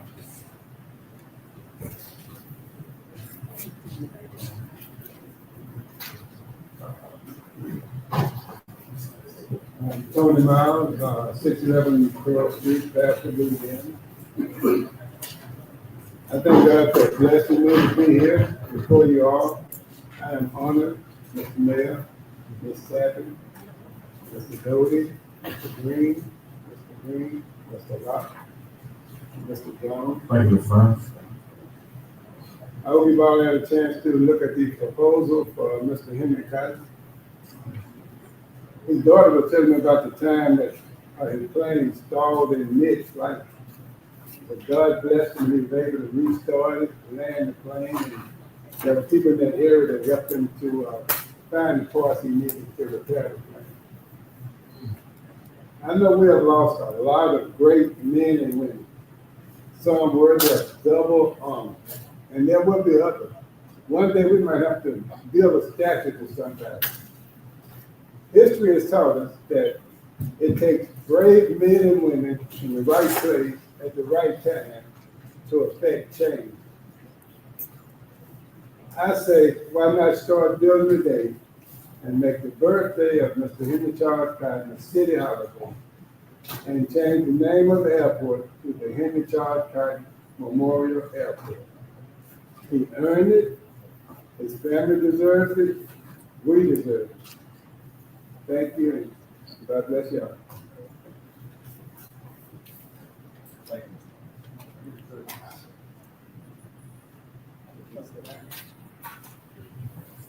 And I would like to get to that, Mr. Miles, before we came in office, the gentleman came in, very kind, and we discussed it. I told him that the administration was looking at some things that said they could be done, especially on the for this.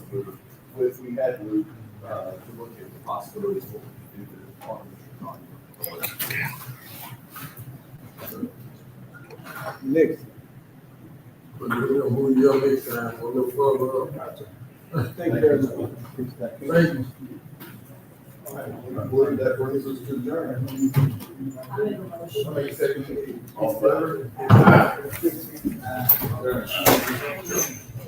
favor?